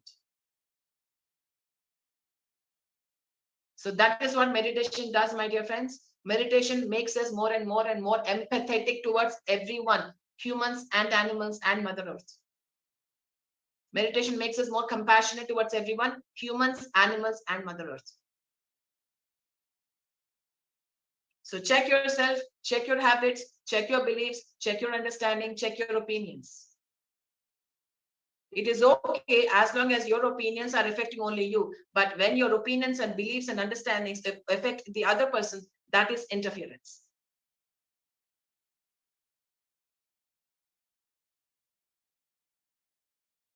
So my dear friends, please do meditation every day. Regular and continuous meditation is a must for each and every person, from every child to every old person. And ahimsa is essential. We do not have to accumulate karma as we are doing meditation. We are doing meditation to decrease our karma. We are doing good deeds but for decreasing our karma, but not by also making bad karma. So that is what I wanted to be here to tell you, to bring the awareness to everyone. To check yourself, how much harm are you giving to the animals? How much harm you are giving to the humanity? How are you making yourself a better person every day by meditation, by practicing ahimsa, by practicing compassion?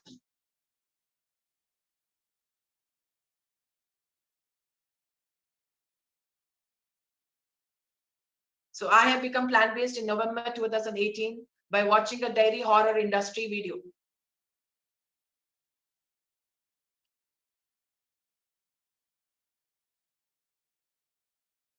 If you love animals, you will not use them.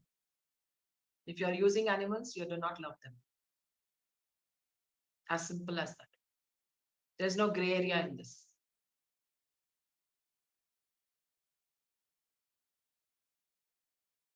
So here We have our two best friends also who have also helped me a lot, who have become my best buddies. Anita and Tejal are here. So thanks to you both for, they are such amazing people. They are such beautiful, amazing people. I can't tell you how much I'm grateful to them for what they are doing, how they are doing it. Such amazing people. Thank you so much for being there. And guys, thank you so much for giving me this opportunity. Thank you, Mr. Lingareddy, for asking me to be here with all of you to create awareness regarding meditation and ahimsa. And I really hope everyone practices ahimsa in the truest way possible. Check your plates, check your glasses, check your cups, check what you're wearing, check what you're using, check how much harm you're creating for animals, for other human beings. More than human beings, I would ask for animals, because they do not have a voice. They're vulnerable, they're helpless. It's our job, it's our duty to protect them, to not inflict pain upon them. Thank you so much, everyone, guys. Thank you.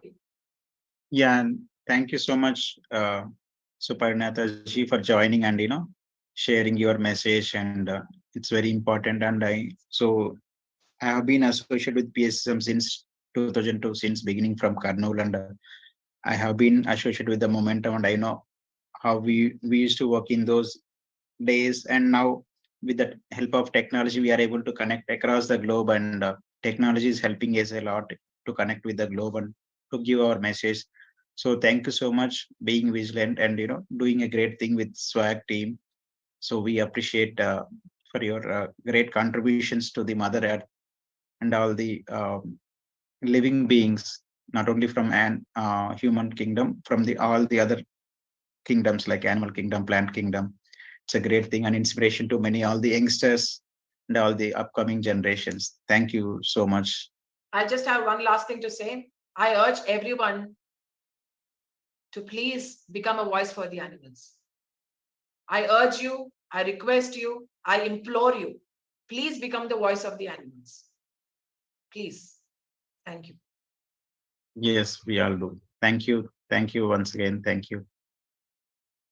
Thank you so much, Paritadi, for such a wonderful, sharing the pearls of wisdom from spirituality, and making us realize what is the importance of the meditation and ahimsa, and why becoming following the plant-based diet is so important. So tomorrow I'll be taking a session on the plant-based diet, so do attend it.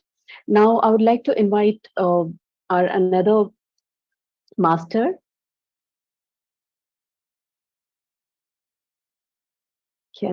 Yes, Ramalingeshwar Rao. Yes, sir. Yes. So, friends, this is going to be a panel discussion, interactive session with couple of masters. Yes, Anitaji, proceed. Yeah. So I'd like to have, I'd like to introduce you all. He's he's a retired from the Department of Space, ISRO, and Sriharikota. He teaches Anapanasati meditation in Hindi, Telugu, and English languages through a unique style incorporating magic, mimicry, stage dramas, articles, books. And Dr. Rao is the program designer, the presenter for PMC Mumbai Dhyan Jadoo program, which has completed 58 episodes. Through this program, Dr. Rao interviewed and introduced more than 65 seniors pyramid masters from different countries. Sir, I welcome you on this platform. Thank you so much. Over to you, Thank sir. you, ma'am. Thank you, Anita. Friends, sir, other panelists also can be introduced. Lakshman sir, Dr. Lakshman sir, Nageshwar Rao ji, or Madhu Soni. Yeah. Friends, I welcome you all for this Buddha Puurnima global celebrations. This program is presented by Pyramid Spiritual Societies Movement Global. Friends, the title of this program is Know Yourself. To know yourself, our silence meditation plays a very important role. That is why In this panel discussion, we have chosen the excellent topic, silence meditation.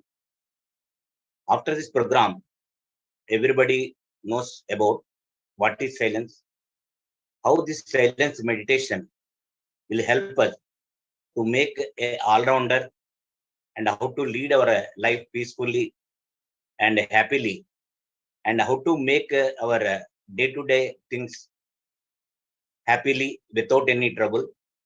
And like this, a lot of solutions you can get it. And not only that, about this silence meditation, there are many misconceptions. Those things also will be explained by our panel experts. And I wish to introduce our panelist, Sri Avanchi Nageswara Garu.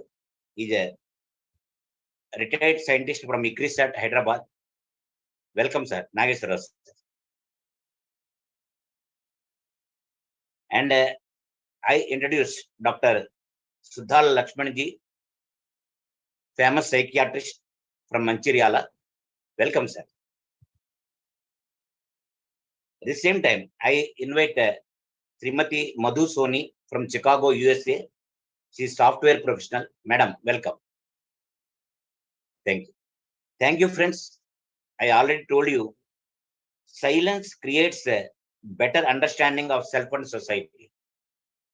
Most of the people, they think that in silence mode, nobody will speak, or we cannot express our views.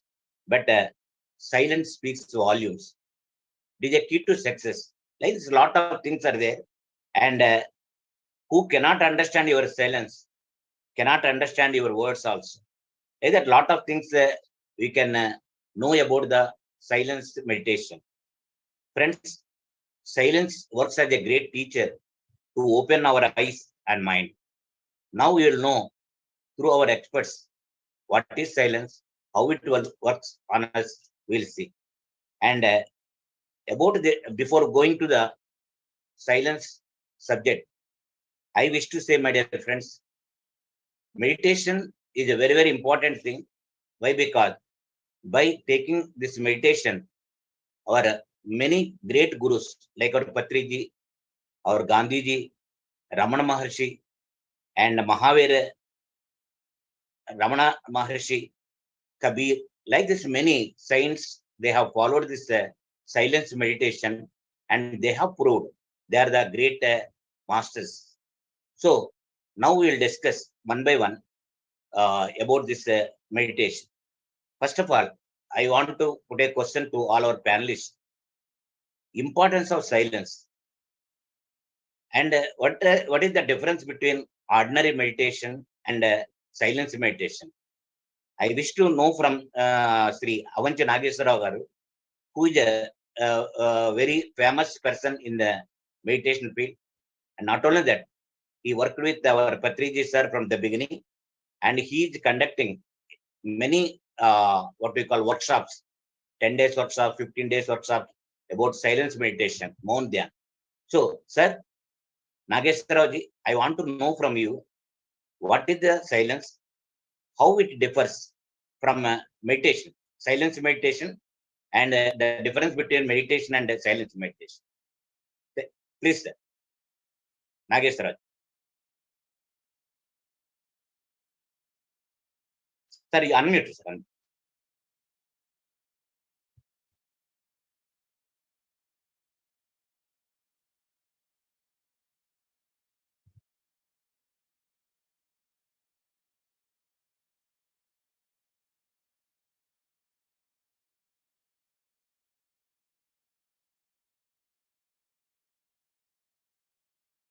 Yeah, meanwhile, I can ask our Lakshman sir.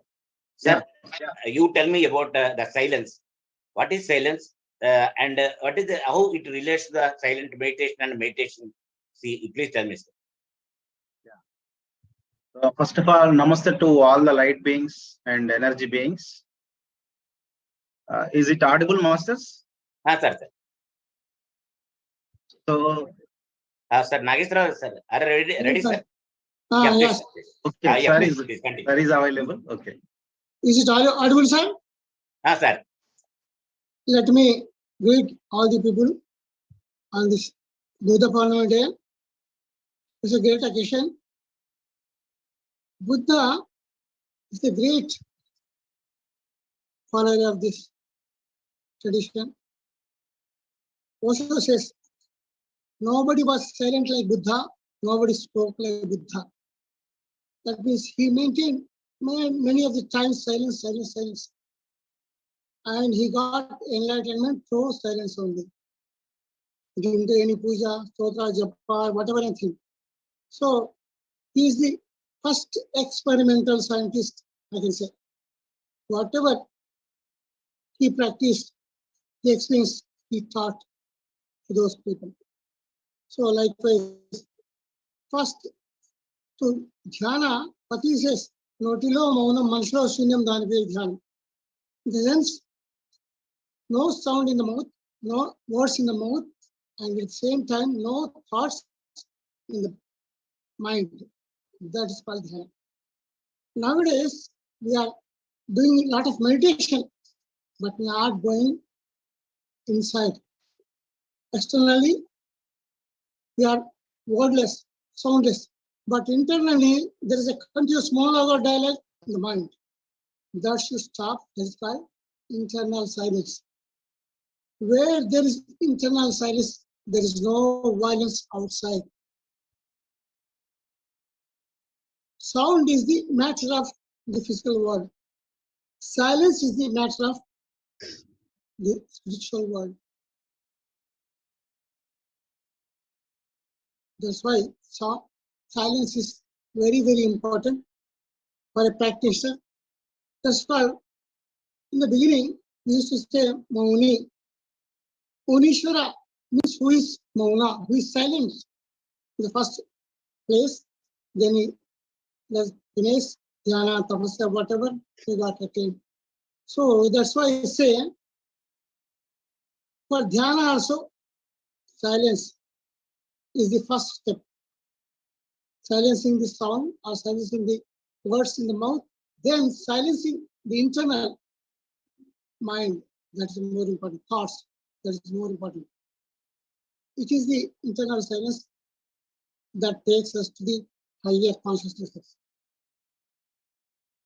That's why silence is the first step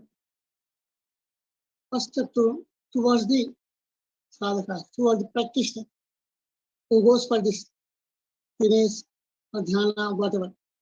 One cannot do dhyana with talking or listening. He can go inside when he closes his mouth first and sounds first, then go inside, and then internally there should be no thought itself in the mind. That is ultimate dhyana. Understand? So this I am doing for the last 10 years with the inspiration of Patriji, and I have been practicing this throughout India in many places, and they are very, very successful. See, dhyana meditation we can do for 1 hour, 2 or 3 hours, but the remaining part we go on blah blah blah, talking. That means we are losing energy unnecessary. So Patriji says, when you are silent in the mouth and silence in the mind, that takes you to the higher levels. So silencing our mouth itself starts conserving energy. We are all energy bodies. When we talk or see, we are losing energy. So that's what, first of all, silence is the first step toward the meditation and dhyana. Yes, sir. Sir. Sir, Lakshman sir, you are the psychiatrist.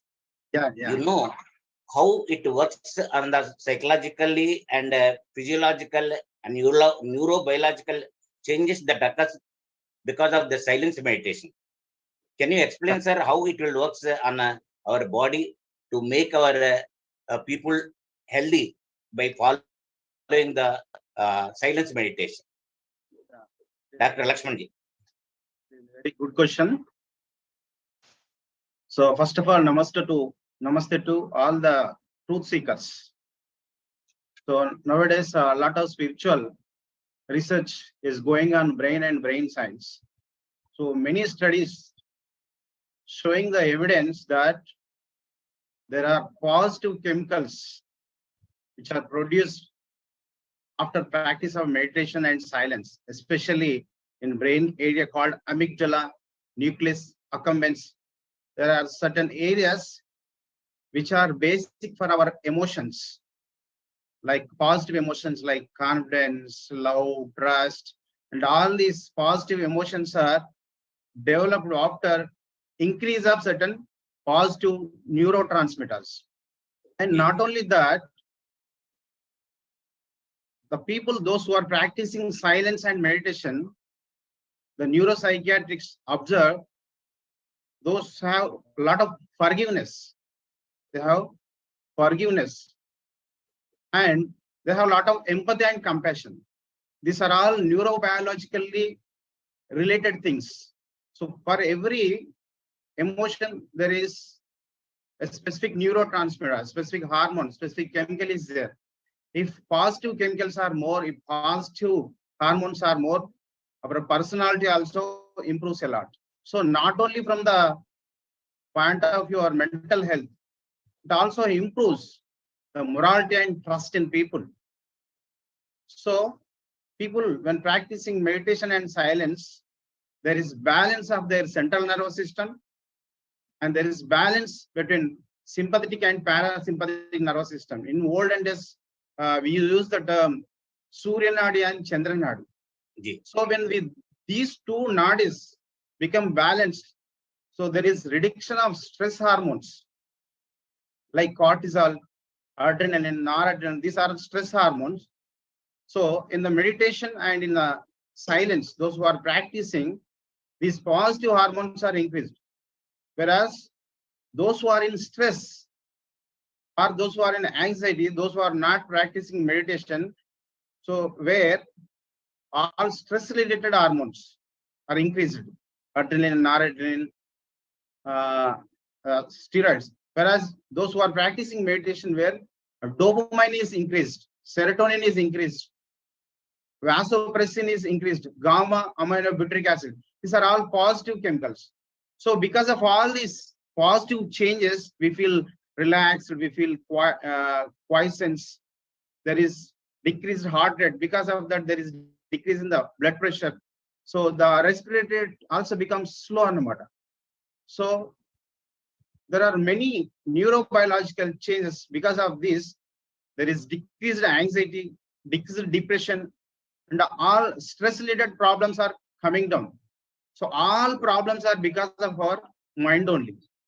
Where there is more negative thinking, where there is more negative thoughts, the mind influences the brain. Again, the brain influences all our systems. So all the health is nothing but mental health. If the mental health is good, our physical health is naturally, automatically, by default, it works better. So nowadays, scientists saying every disease, every disorder is psychosomatic. That means every disease and disorder is originating in the mind. That means in our thoughts, in our understanding, in our concepts. The body is beautiful. The problem is there in the mind. So from silence and meditation perspective, there are many studies showing those who are practicing meditation and silence, they are getting a lot of benefits from health point of view and from personality point of view also, Master. Okay, sir. Thank you. Thank you very much. Madam Madhusoniji, you are a software professional. And I wish to know, nowadays you see it is a mechanical world. We are running behind money and we ourselves are creating lot of troubles. And we are running without any aim to reach this, without any goals. Like that, all our life is just running. In this running, lot of stress and strain we are facing. So in your experience, how this is silence meditation will help us to come out from all those problems? Madhusoniji, what is your opinion about? Yeah. Thank you so much, sir, for inviting me for this panel discussion on silence meditation.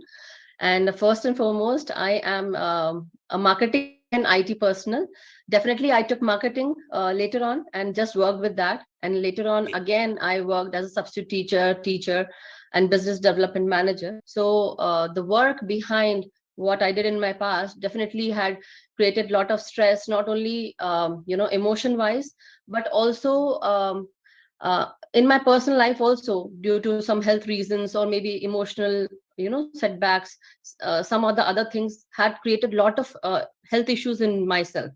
And when I go back and see my 28 years, past 28 years, I've seen that I had migraine, I had hypothyroid issue, sciatica pain, asthma, and it had been a very challenging life for me. And then as such, when I entered PSSM past 3 years back, and before that also I was doing meditation. um, Before 8 years, from now, when I speak from now, so 8 years back I was doing om chanting, om meditation, then came into a different group called Purple Flower, and I started meditating on my higher self and the chakra meditation. But somehow that also did not help me. But later, when I came into PSSM, and the first day itself, I was doing a Buddha Bano workshop with under Nalini Kamal ma'am, and I actually started doing the meditation. I had a severe migraine. I could not sit, and I had taken three Tylenol medicines. And when I sat, after that also I did not had any help. I was totally relieved. Within 15 minutes, I was totally okay. Again, the second day, again, it had been a great thing. Again, I was relieved. So then, the more I went inwards, how silence meditation helps is that when I speak about that, we have a lot of thoughts in our mind, and when we go with our breath, when we think about your in breath and out breath, and that is how your mind becomes thoughtless. So during that state, as Dr. Lakshman has said, that there are a lot of hormones that are being released from your pituitary and pineal gland. So that really helped me, and I saw a vast change in myself. And then my work balance, my family life had been easy to balance everything. I was a happy person. Earlier, I would be angry, irritated. I would have many health issues, and I would actually would not be able to take care of my family, my work, anything. But slowly, when I started meditation, and I worked worked through my health issues, I saw a very beautiful change. If someone tells me to work 28 hours, I would work 28 hours. That kind of beautiful change I saw. And that silence meditation, when you start doing that, what happens is you go within, because the thoughtless state, you achieve that thoughtless state, because you are actually concentrating on your breath, being with your in breath and out breath. And then the hormones, when we speak about hormones, we actually say DOSE, dose. So dopamine, oxytocin, serotonin, endorphins, these are the hormones that are being released through your meditation and into your body. And that really helps you. So my migraine subsided from past 28 years. Now I don't have any migraine, and I'm totally relieved. I don't have any asthma, and I don't have any sciatica pain. And my hypothyroid this year, I healed that also. So it's had been a great journey. Excellent. See, friends, see, through meditation, and especially through silence meditation, we can get a lot of benefits. Sir, Nageswaraji, you conducted many workshops on silence meditation. Many people are giving messages to me. What is silence meditation? How it should be done? What are the tips to follow in the silence meditation? Can you guide the people, sir? Nageswaraji? Sure, sir. Please. Sure, sir. Yeah. Where I conduct these meditation classes, silence means, see, starting from day 1, 5 to 8 in the morning, just meditation silent. And the rest of the time also, silent only. We keep away the cell phones and everything, gadgets, nothing to talk from outside world also, outside people also. So sometimes we have to discipline ourselves, otherwise we can't get the higher elevation. So that's how not only in the working place, but also outside also. When we go for food, we go for cleaning and everything, whatever. Then also I say we should be silent. Then only we can conserve or preserve our energy. Otherwise, we are wasting a lot of energy through our mouth.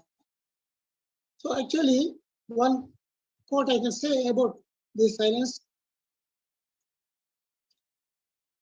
Buddha, when he got enlightened, a seeker came to him, asked him, "Sir, I want to know about truth. You said you got the truth." Then he said, I got it because of a lot of effort. What you can pay for me? They are ready. He was ready to pay anything. But he said, okay, pay me, not the material things, not anything, but give me your time to be in silence. Maintain silence. He said, how many years? 2 years. That's that. He went away.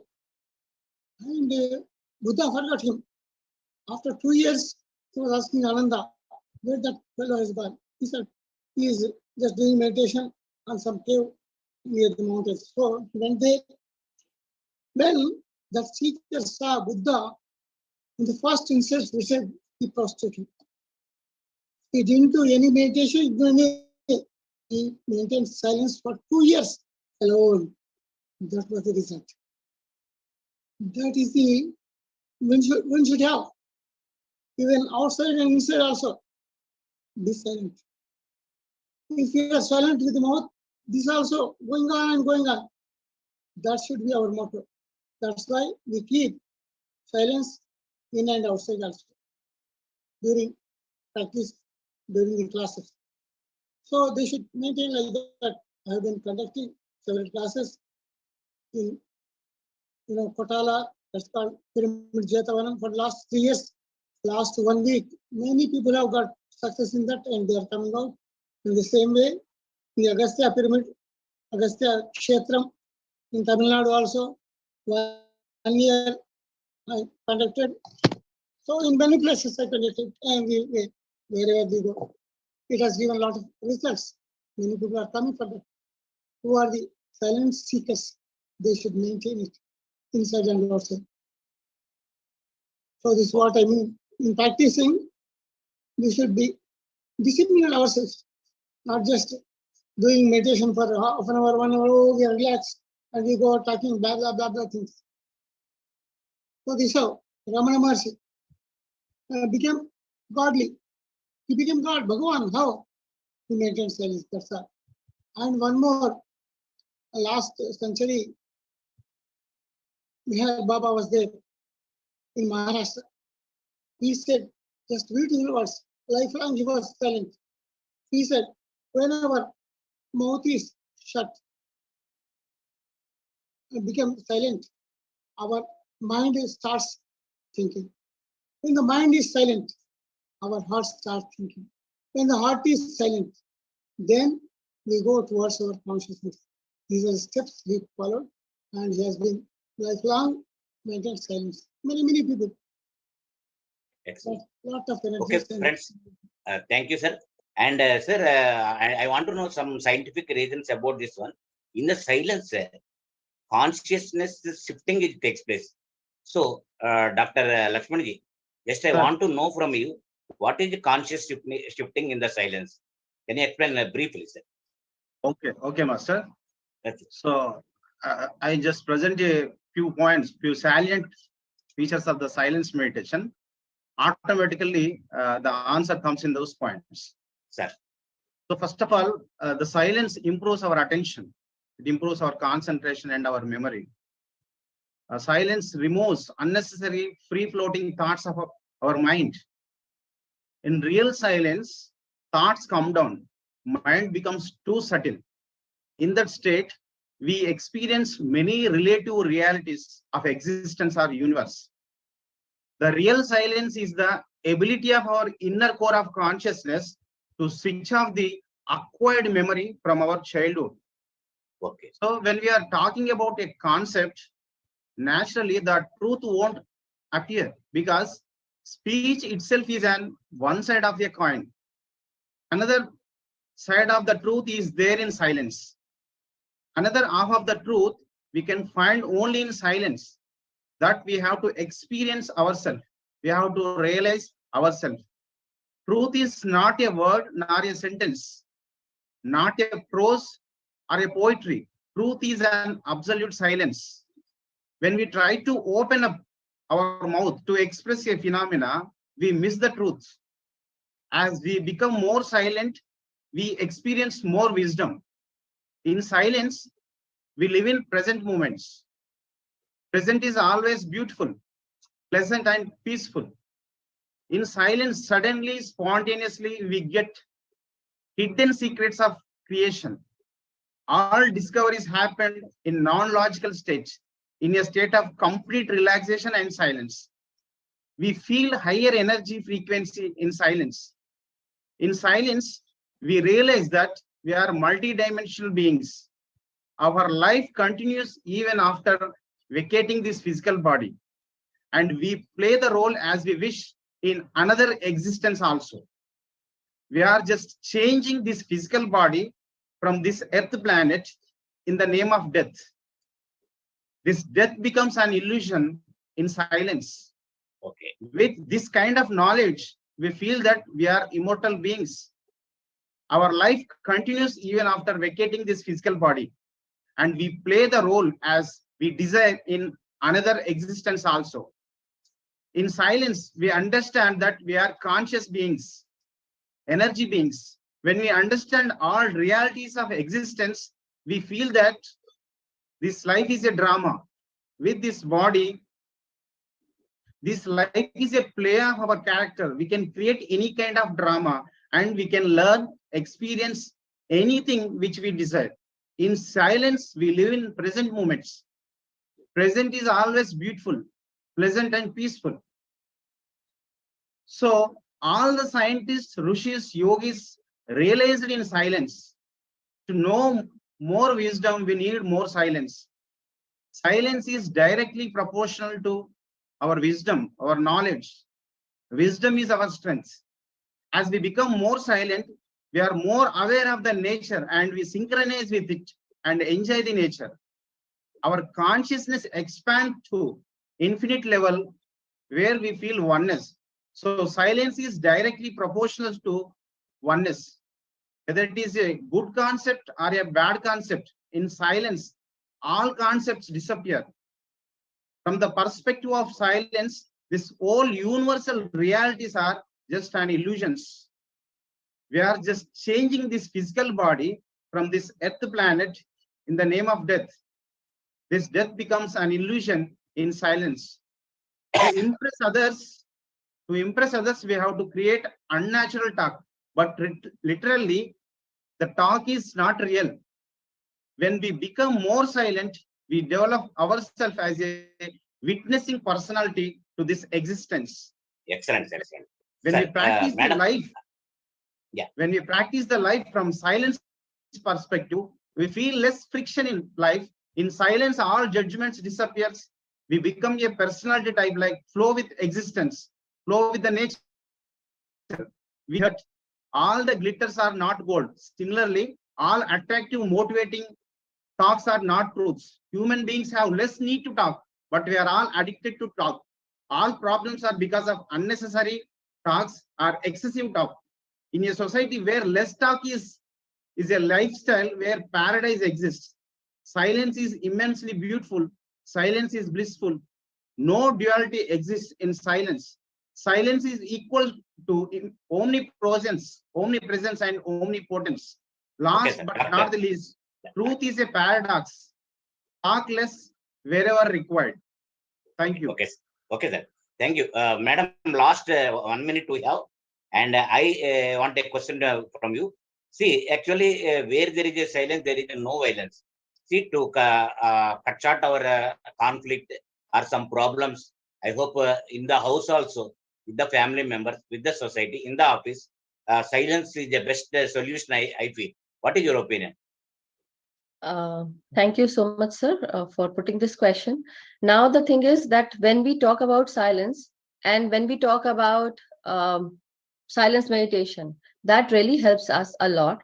But sometimes what happens is being quiet in, like, there's the saying that being quiet is very equivalent to keeping your mouth shut and not making your voice heard. But when you are silent, basically that is the time you enter into a sacred place with yourself.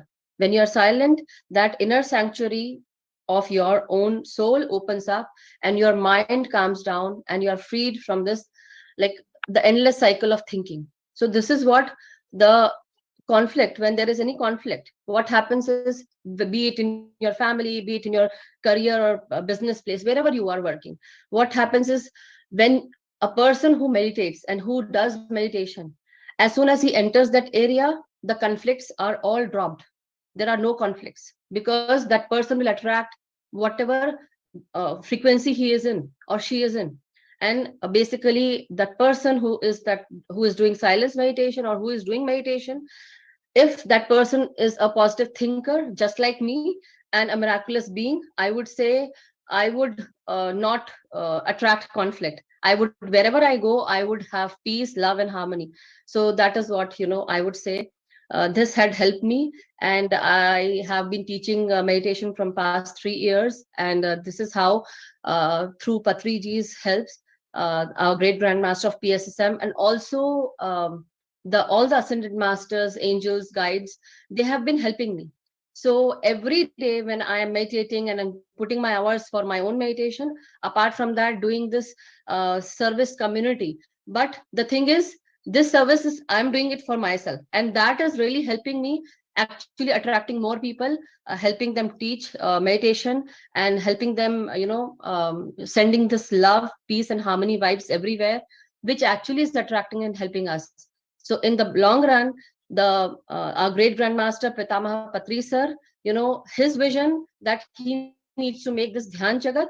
I am also had taken this sankalp, this intention that yes, I am going to make Dhyan Jagat with all the masters, guides, and Patri sir's help. And every time, whenever I put this question in the afternoon, by evening, I am given the solutions. So I'm really, really, I manifest. So that is what. Thank you, sir. Thank you, madam. See, friends, see, the silence meditation, we have a lot of benefits. It relieves our stress, and it boosts our creativity. It improves our concentration and self-awareness. And so do meditation and be with the nature.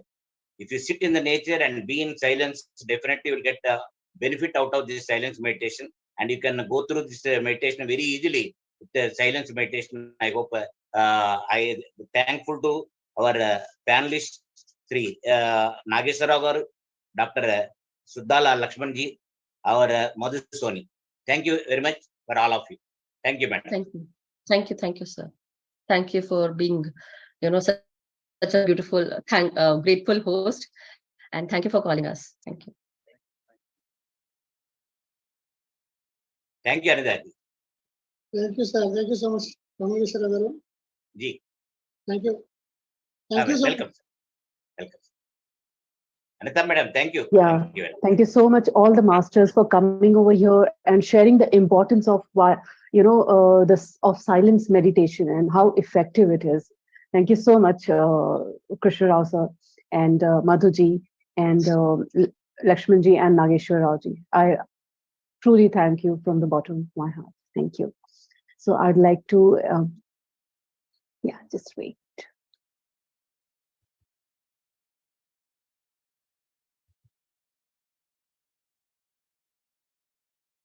Yes. So thank you so much, Ramlingeshwara sir. Yes, Anitaji. Next, we can invite.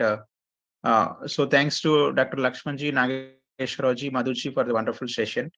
So now we move from India to Qatar. So it's time to listen to the journey from Qatar. Yes, Anitaji. Yes. So this master is from Qatar, who is like, who is a part of Oneness Meditation Qatar team, and he has been practicing a mindfulness technique regularly from past 7 years. And at the same time, he's contributing for PSM for the spiritual work and achieving Patriji's vision and goals in Qatar. So I welcome you, Sir Shrikant, sir, on this platform. Over to you, sir.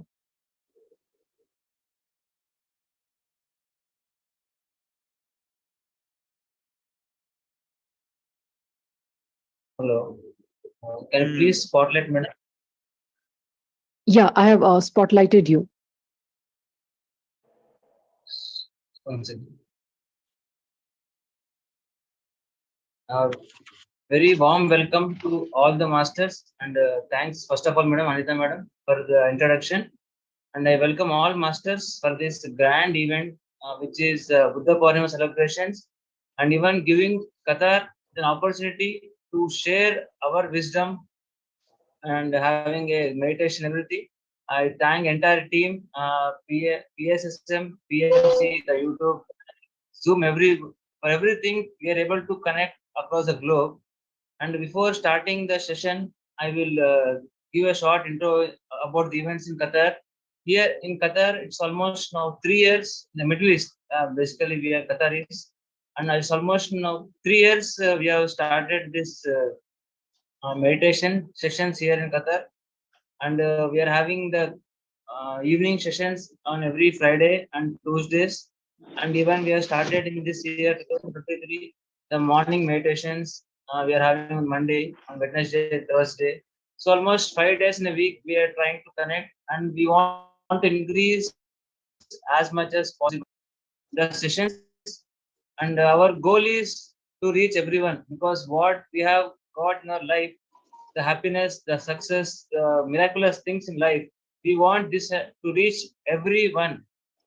That's the motive we started even the sessions here, and our vision is also same like Patri sir only. It is the meditative world, plant-based world, and pyramid world. So even our country also is aligned to that goal, and we also want to achieve meditative Qatar and plant-based Qatar and pyramid Qatar, so that everyone can lead a happy and miraculous life. This is about the events in Qatar and Middle East here. And before I start my session today, we have few masters from Qatar who will be sharing their experiences. After that, I will be sharing on the wisdom, and then we'll have the guided meditation. For the 2 hours, we'll be having the slots for Qatar. And I now welcome Master Kanyan to share his experience. Namaste, masters. Can you hear me? Yes, yes. Hi, friends. I am Kanyan Jairaj from Qatar. I am very happy to be in this great spiritual platform, PSSM, co-created by Mr.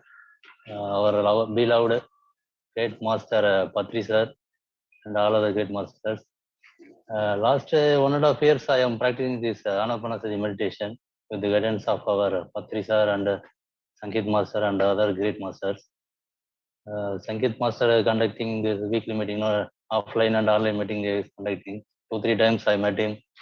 He gave me this pyramid, so I am doing the pyramid. It's very helpful to me too. Then after meditation, I became a pure vegetarian and a non-alcoholic person. And now I have no angry, no gossips, and no ego, no jealous. So a lot of changes in my life, personal life and social life also. Here I would like to share my learnings, which I learned from. Hello, it's audible? Yes, sir.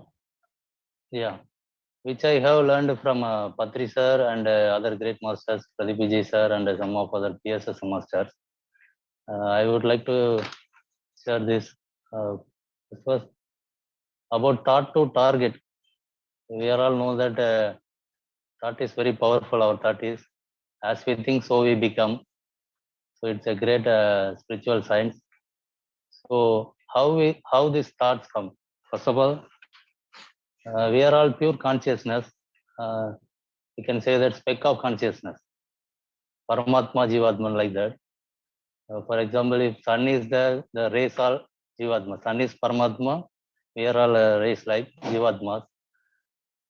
We are functioning as thoughts. So conscious functioning as thoughts, then it functions as energy, then it will come as matter.